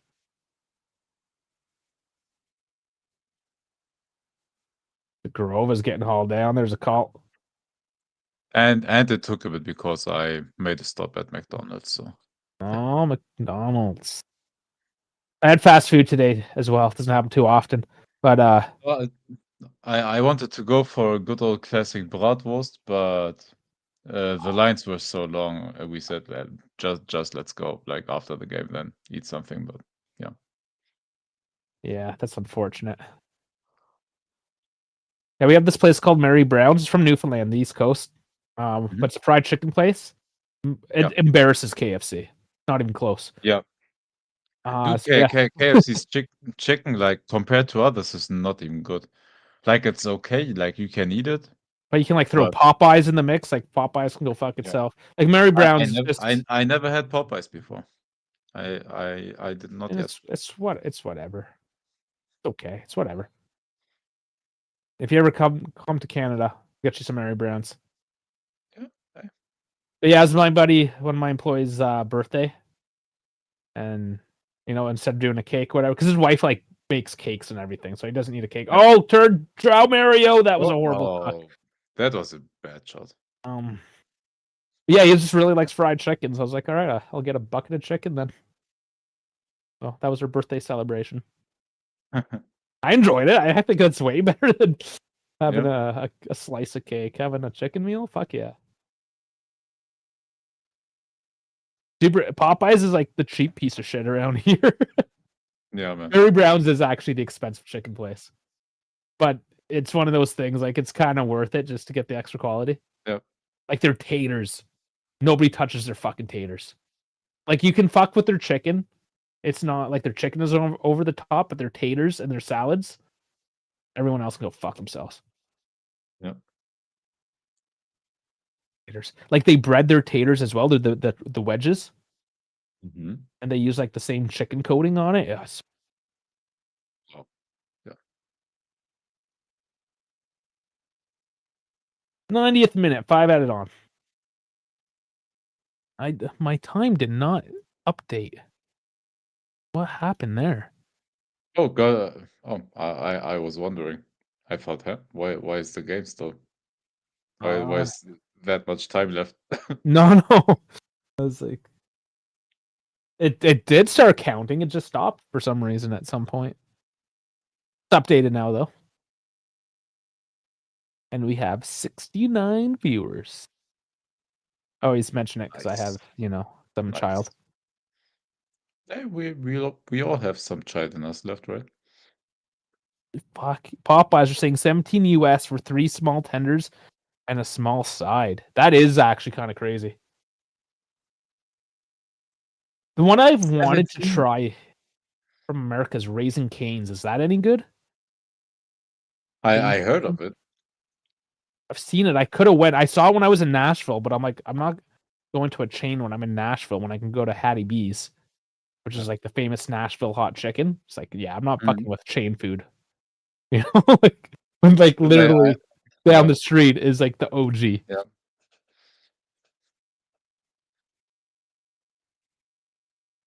Man, I want to try those like local cuisines, like Nashville chicken. I didn't have that before, but It's so fun. I like didn't that. have one until like a year or two ago, and Yeah.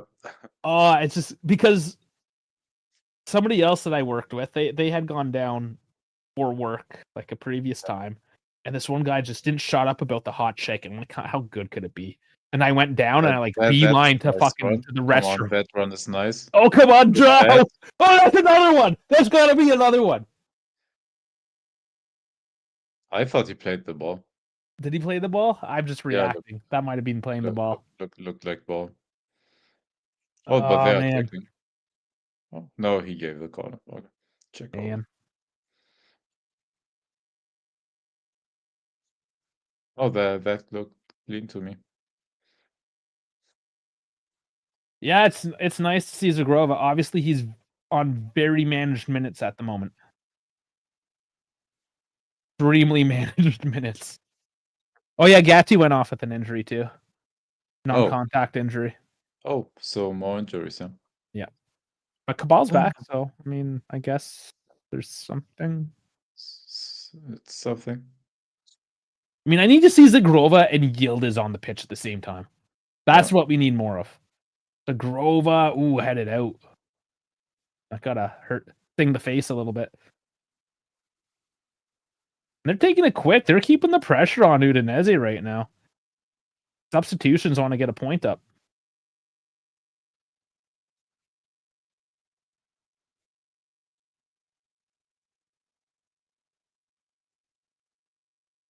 So 10 Toes is saying Canes is pretty good. It's just not as big of a chain. Like KFC is absolutely everywhere. and it's probably the worst. I mean, I don't mind their chicken, to be honest, but their fries are trash. Their coleslaw is like that shit from Ninja Turtles, the green goo. Dude, that coleslaw is an abomination. Dude, if you ever made like coleslaw yourself, even Oh, Openda! if Openda! Yes! Openda! Oh, I thought he missed it. Oh my god, I thought he missed it. Yes. Oh, he kissed the badge. He kissed the badge. Oh my god. So now both David and Openda have broken their ducks in Europe in the Coppa. Does this unleash them now for Serie A? Hey, Yes, Mario is playing second striker. Hey, my teams today scored 9 goals, man. That's insane. Lots to celebrate. Oh my god. This is honestly, this is a bit of a feel-good match. We haven't had one of these in a while. I don't care if it's a shitty Udinese in the Coppa. We kind of just need this for the confidence. The fans need it just to be happy for a little bit. Yeah. I don't have to go angry walk my dogs. Like almost shanked it. Like that shot is so bad, but he's so lucky it went in, man. He was picking the corner. It wasn't. No, he shot it straight at the goalkeeper, but it went like through his legs. That last angle looked like he was tucking it. They're looking at it. Oh my god, offside, perhaps. Nah, they've looked at everything though today. We are checking. Because a David goal got taken back. Actually, David didn't really get a goal today. I mean, he was initially given the first goal, but it went to own goal. And then he made a screamer of a tight angle shot, but he was like 3/4 of a body offside. What does he say? I don't hear him.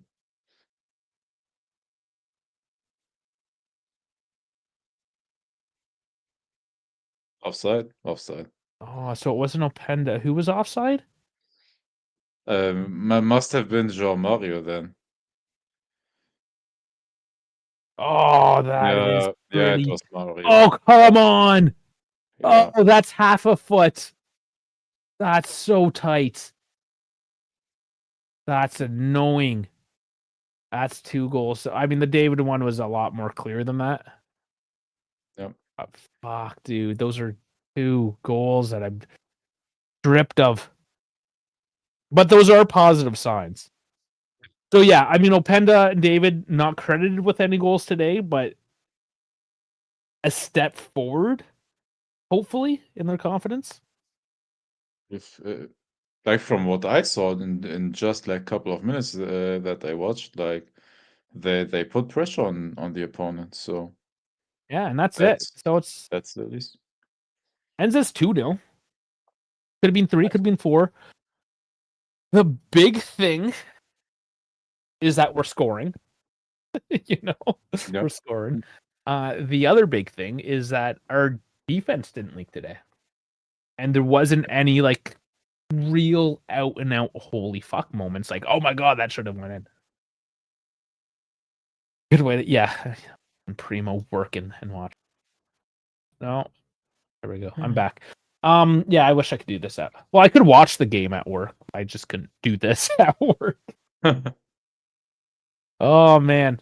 All right, I'll bring up the stats. Dash is here.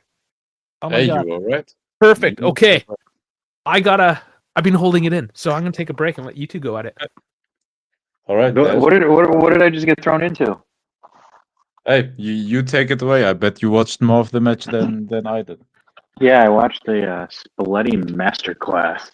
I watched like full, what was it, 10 minutes maybe? I just arrived. No, honestly though, like I did watch it and watched it. I can't say I watched it at work because I'm a degenerate. But no, I saw it again. It's just kind of what I expected. Another over 1.5 expected goal game. Offensively, I think this team is good. The finishing is starting to get better. Obviously, I think that the team should have had 3. I think that offside goal is kind of it's just a toe, if anything. So I'm not, I'll count it in terms of moral victories, but no, in terms of confidence, you can count it as a goal, but in the end, like offside is black and white. Like I don't have a problem problem. Yeah, no, I know, but again, the chance creation is there, right? And I thought John Mario should get more minutes because of this cameo. Zagrova, again, I just can't wait until he's fully healthy and ready to play because he is going to be an absolute asset for us offensively. But I kind of mentioned it when I hopped in for with Dave on the weekend, where I said I'm not worried about this team once they start piecing together wins. That's 2 in a row now, Serie A and Coppa Italia. So I think, again, for me, the magic number is 5 consecutive wins in Serie A. If they're able to do that, then you can have the conversation about the Scudetto. Is it attainable? I think so. If you beat Napoli over the weekend, then yes, it's very attainable. Does the team have the offensive capability to do it? Yes, because this is, I believe, the 6th consecutive game that we have had an expected goals over 1.5, which is very great offensive production. It looks like Openda with that finish today, even though, again, it doesn't count. I still think it's a good finish because it builds confidence for him moving forward. I still kind of wish, though, I did think Jonathan David kind of got nipped on that own goal. It should have been his, but again, confidence that he's still finding ways to get to the back of the net. I think Moretti did well. I'm a little bit annoyed that Locatelli took the penalty because you have strikers that are struggling. So I would give it to your strikers so they find some confidence in hitting the ball. Because, again, Loca scoring the goal doesn't really do much for him. But overall, again, this is kind of what I've been seeing, consistent patterns. At least the team knows how to do offensively. And the team doesn't suck like it did under Tudor. Yeah. No, this game I watched only like 10 minutes or whatever it was because I arrived like straight from the stadium. And in those few minutes, it was like quick and decisive passes that were opening room pretty quickly.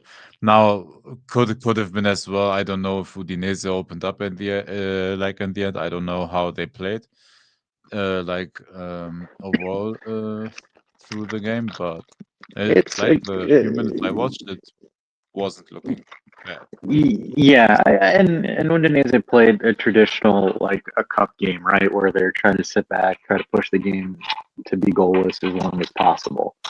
That's kind of what I saw from my perspective, but I don't know. I mean, again, I think the team's going in the right direction. I think again, we just need to win in Napoli, and that opens up the season for us. If we don't beat Napoli, then that kind of tells you that it's top 4 for your season. I hate putting like an ultimatum on that game, but that's going to be one of those games that kind of define. Right now, it's just 5 points back, so Yeah, but again, if you're 5-2, which is crucial.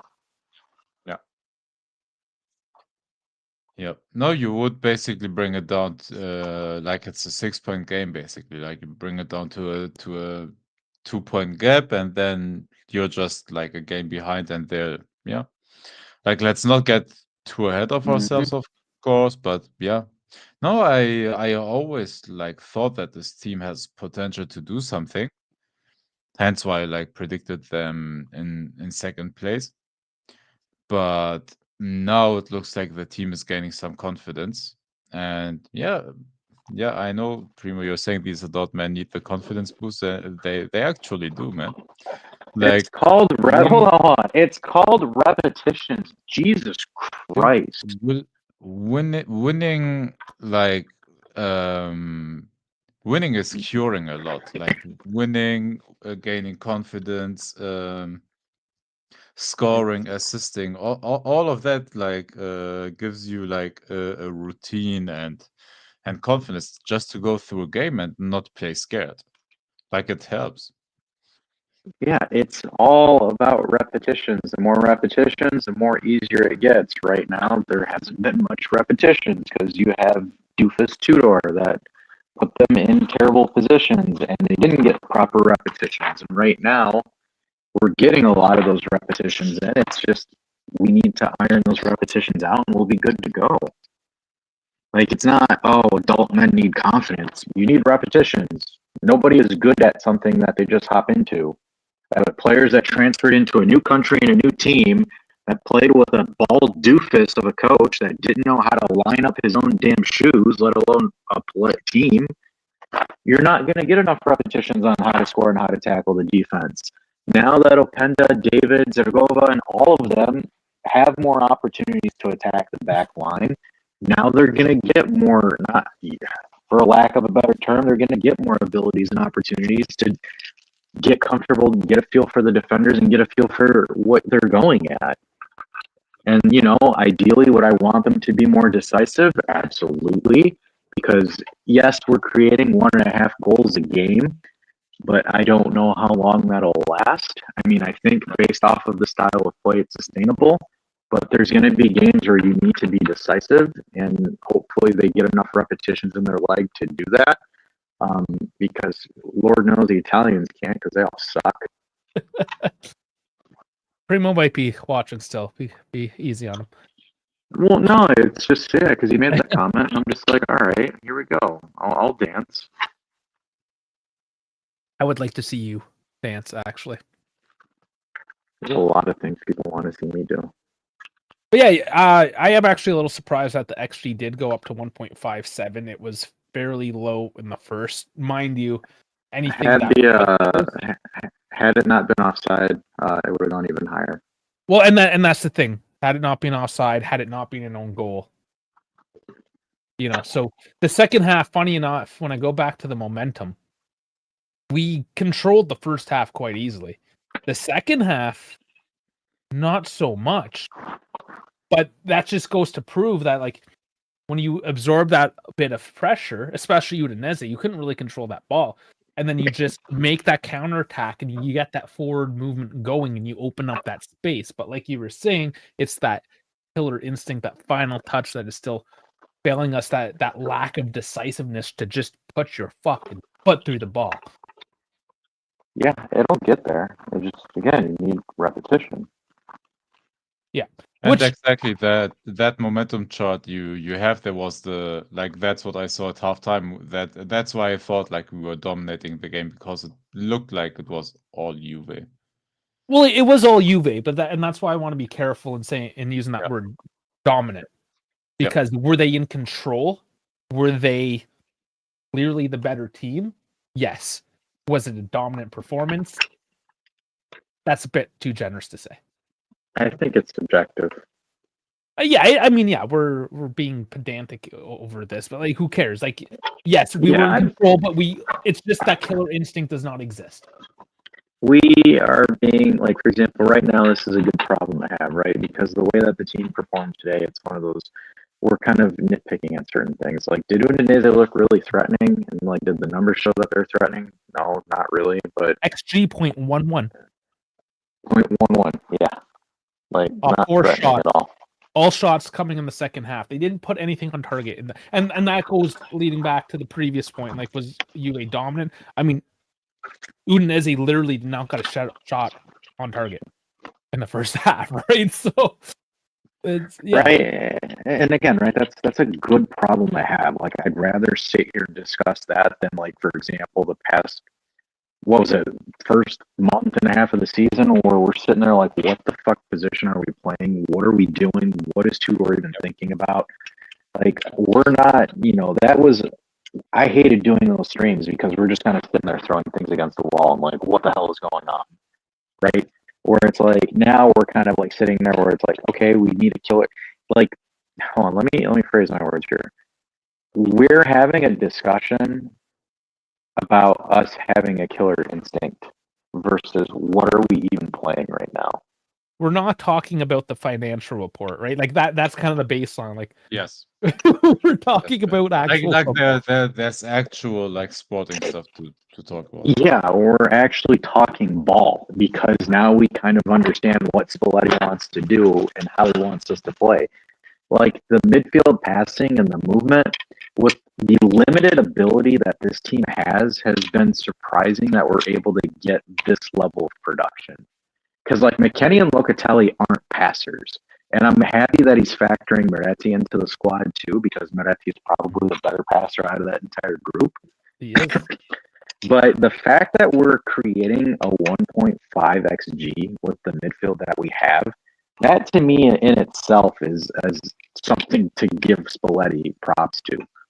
And I know for a fact that, like, for a lot of folks, he wasn't, like, people's first choice to come in. But, like, you can't hate the guy. Like, he's actually one of the few coaches that wants to be here and actually gives a damn. Yeah. I mean, I wasn't the biggest fan, but he's proving me wrong. Nobody else has done that. And like, for example, we've joked about him a lot, right? Like, we've trolled Mom Spalletti, the thing, right? And then, like, you know, and it's like people were like sitting there, and I remember, like, when we first got him, they were complaining about the damn Napoli tattoo, and it's like, dude, do you not realize how much of a financial, like, cut he took to come here, and y'all are freaking out about a damn tattoo? It's all like, the tribalism shit. It is. And it's, again, old school Serie A fans were like, sorry, guys, like, I'm not trying to throw shade, but that tribalism doesn't exist anymore. Mm-hmm. Like, right now, your main focus shouldn't be about Spalletti's tattoo. It's about whether or not Spalletti can put you back into relevancy, which he's done that for plenty of teams before. To be fair, though, that I haven't heard those sentiments recently, especially now that because we're winning. Mm-hmm. But if we were losing, for sure, people would be bringing up the tattoo every single day. Dude, but they would... even if we lose or draw against Napoli, like hopefully not, but like how many like secret agent comments will we get and all of that? Oh, that's gonna be hilarious. Okay, let's call it now, because there will be a time and day in Spalletti's future where he is on the downturn and it's gonna look bad and he's gonna get fired. When that happens, whether it's at the end of the season or in 6 seasons from now, that tattoo bullshit's coming back. Oh, for sure. I'm printing the receipt right now because I think for sure that bullshit is coming back. Every coach has their end. Yep. And that's nothing against Spalletti. Hopefully he has a long, very successful career here at Juve. But it will come to an end, and that tattoo's coming back, and I'm going to fucking lose it. No, he's going to win the Scudetto, and he's going to just replace it with the Juventus one. That's what he'll do. No one's Spalletti. Honestly, like, again, this might be a hot take coming from me, but I think if you were to give him the right pieces and you build correctly, I don't see why not you challenge for the title with Spalletti as your coach. Well, I'm not even saying the season. I'm saying in general. Because, like, for example... It can be this season. Yeah, again, right? Kind of like, again, we have to have a couple of things go our way and fall in our direction. Yeah, I don't want to shut it down. But I'm saying, like, for example, if Comoli is able to back him and kind of give him what he needs, I don't see how he doesn't replicate. And I'm not saying he's going to replicate exactly what happened in Naples, right? But in theory, our back office is more stable than De Laurentiis. De Laurentiis is a cancer. So, like, I don't think, like, for example, if Spalletti is able to get the pieces that he needs, and if Comoli is able to work with them, which I think he is, I don't see why not Spalletti, builds a contender and is able to maintain it. Dude, all I'm asking for, like, since a few years now, that will help this team and would fit Spalletti as well. Just give me like one more center back next to Bremer that is competent, please. Like, hey, what if it's Coop Myers? What if it's Coop? I mean, it kind of is. Well, why not use Coop as the left back, Cambiaso as the right back?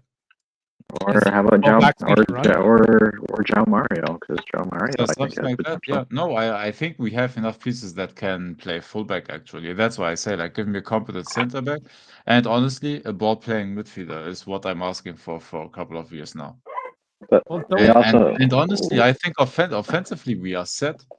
Like, everyone that said like that our strikers and forwards are trash besides Yildiz, they're lying, man. They haven't watched these players once, like, outside of Italy.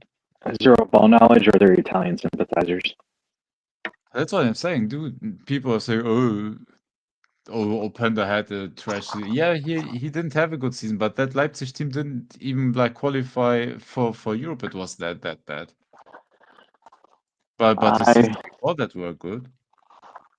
Jonathan David is like still above average. Like, this is how he started with us is not his usual form.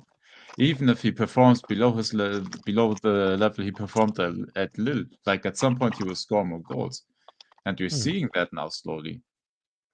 But So this happens. This they happens with need every to trim it. striker, and not even every striker. We just see this. Players come, and how many excuses, for instance, did we make for Dougie Luiz? Oh, you know, new country, new league, you know. Yeah, no, but we barely saw him play. I bet if he got like some minutes, like maybe it would have worked out. That's just one example, right? Like how many players? Not even on Juve. How many? Like Pulisic when he first showed up to Milan. Did he come in fucking lighten it up? No.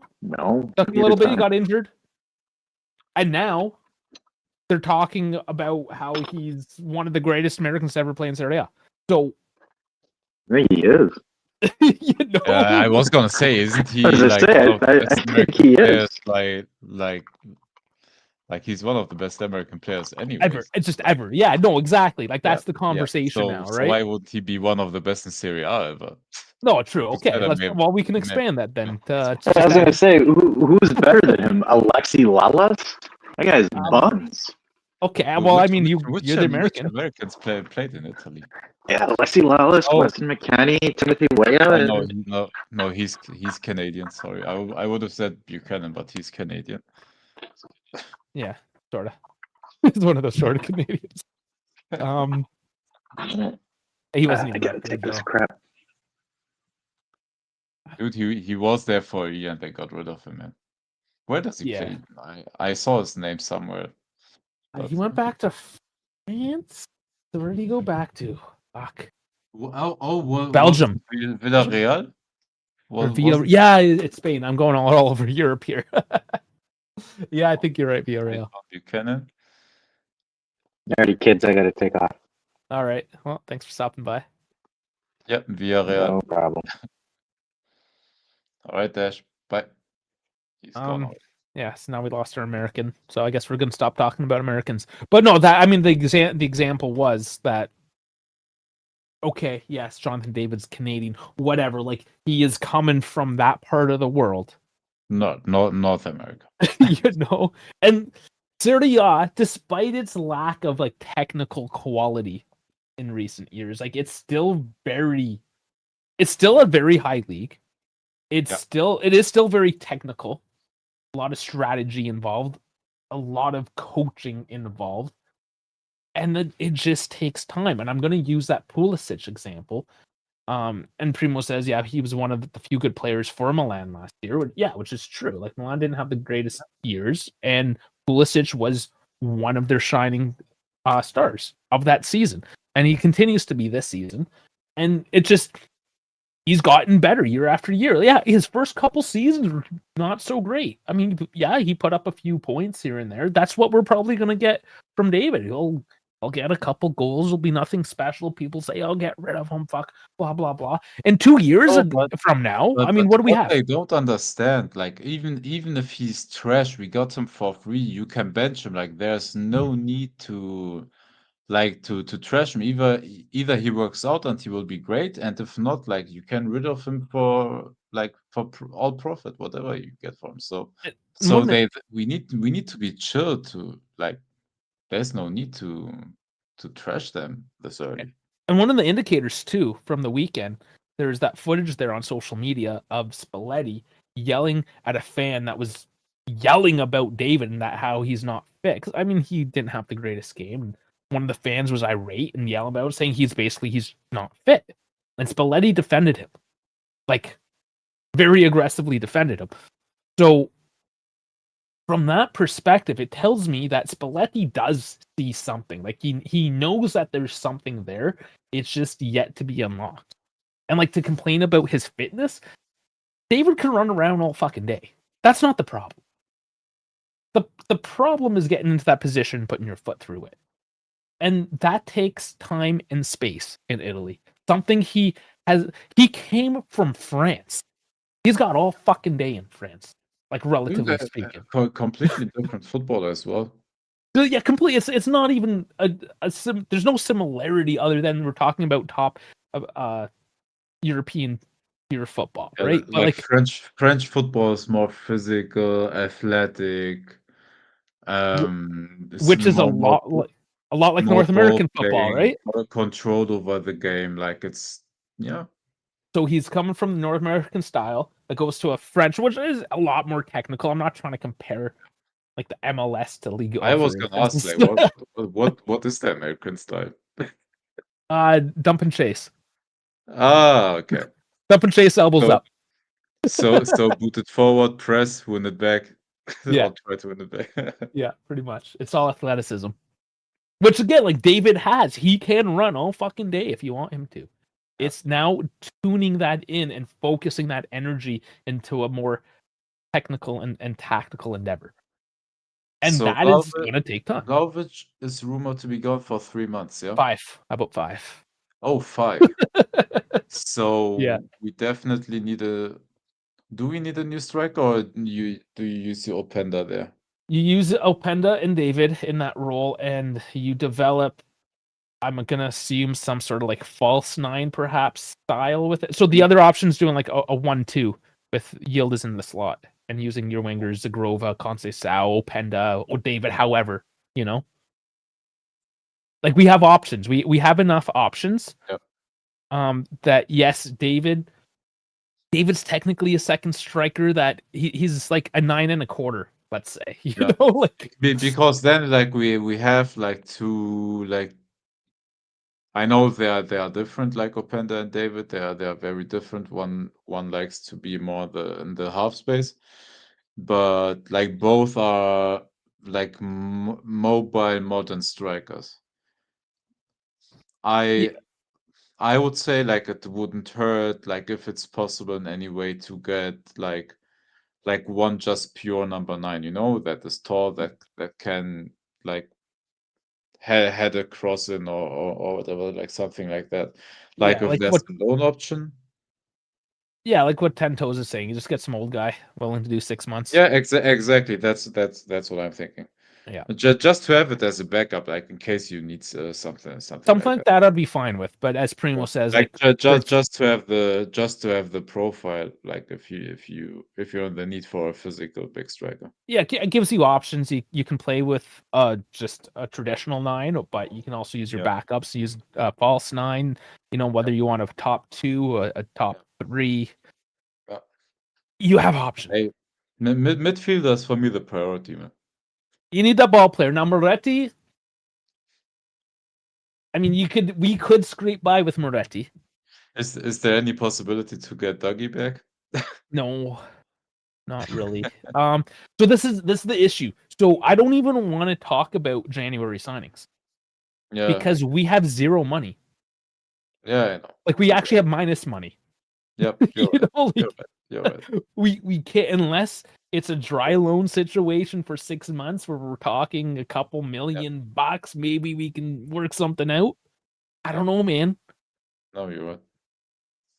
And yeah, 10 Toes, he's mentioning Zeko. He wants out of Fiorentina. I heard that a couple days ago. Someone like that. Yeah, that could work. How old is he now? He's older than 33.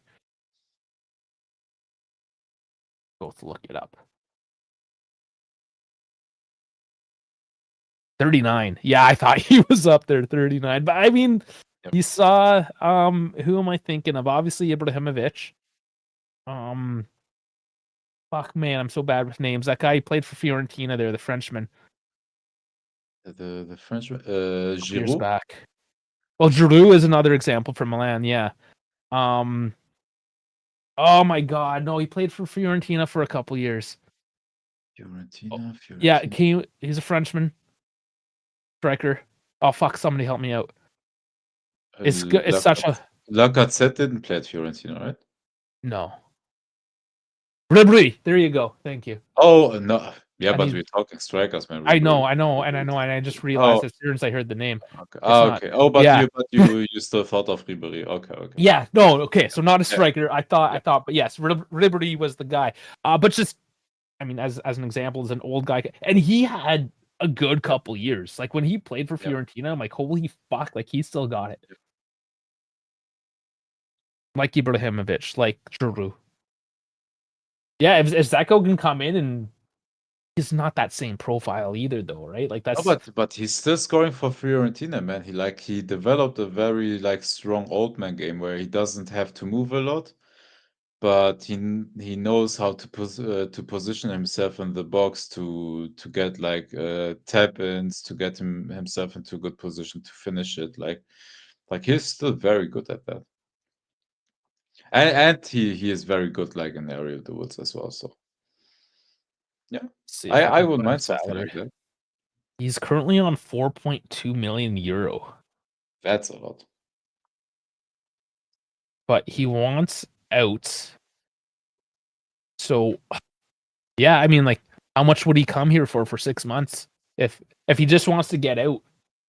Is that Dude, something he's willing to do? No, the issue is if it's they'd have to terminate the contract, honestly, for us to get him and negotiate something. Otherwise, Fiorentina would want us to pay the full salary. Sorry, it would be half salary because half is already paid Yeah. for the season. But yeah, still a lot. Well, it says 3.33 plus a 0.4. So yeah, I mean, but honestly, you're gonna have to pay $1 or $2 million, I would think, just to. It's a just as loan fee. Yeah. Yeah, there's gonna be a convenience tax in a sense, right? It's like buying a pack of gum at the airport. It's 4 times as expensive, but where the fuck else are you gonna go? So No other options. if this is what you want to do, then I mean you're gonna have to pay a couple million bucks. So about a bit less, but about that. Is it worth it? I mean, what are our prospects of getting a ball playing midfielder with zero money? Yeah. Right? It complicates things because Vlahovic is now off the market being injured. If he was a potential suitor for January, then that actually does open up a decent amount of money to play around with. But by the way, I hate to talk or to speak like that because you don't want someone to get injured ever, because I want all the players to have healthy, full and long careers.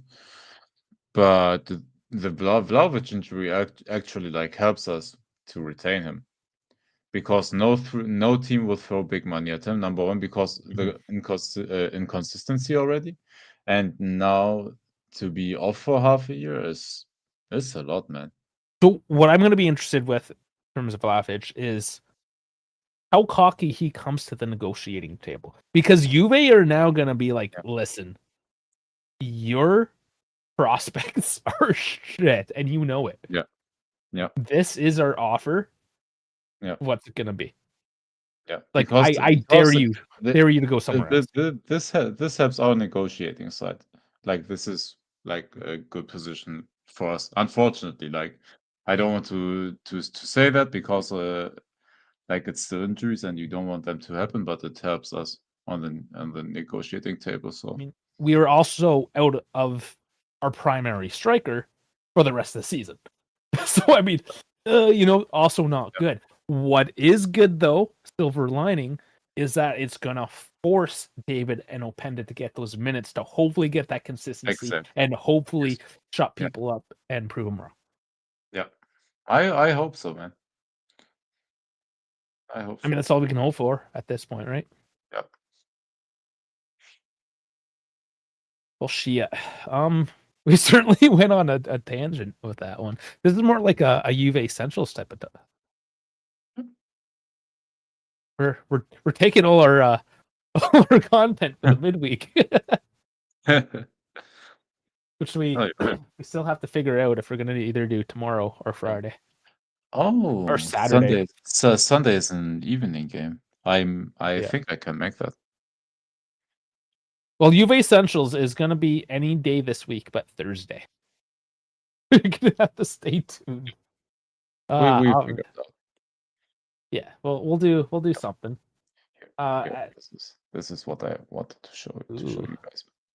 Oh, Kaiserslautern. Kaiserslautern. Kaiserslautern. Okay. That's it. That's it. Oh, I've seen that logo before. Okay. Yeah. This is one of Germany's like big like teams with big history that has won championships and everything, like until basically the late 90s, where the Bayern dominance started. And then from then on became a team that relegated, promoted, relegated. And yeah, dude, pragmatic football. 43% ball possession. Almost every goal was a counter. And what the coach changed, why we have become so good defensively. 4 motherfucking center backs. Just defensive stability. Yep, and that's what I like. And midfielders that can progress the ball, man. 4-2-3-1. Yep. Yep, and this was Kaiserslautern. Look at their goalkeeper, man. 2.5. That's dude, how bad do you have to be for 2.5? Well, pretty bad, I guess. Dude, Well, you let 6 in. He let 2 easy ones through. That would have been fun today. Yeah, man.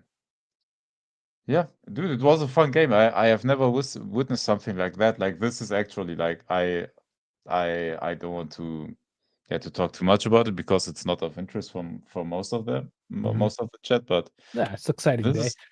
This is historically one of the biggest wins ever. I mean, 2 footy games in the win column today, which is good because the Eagles are not doing so hot.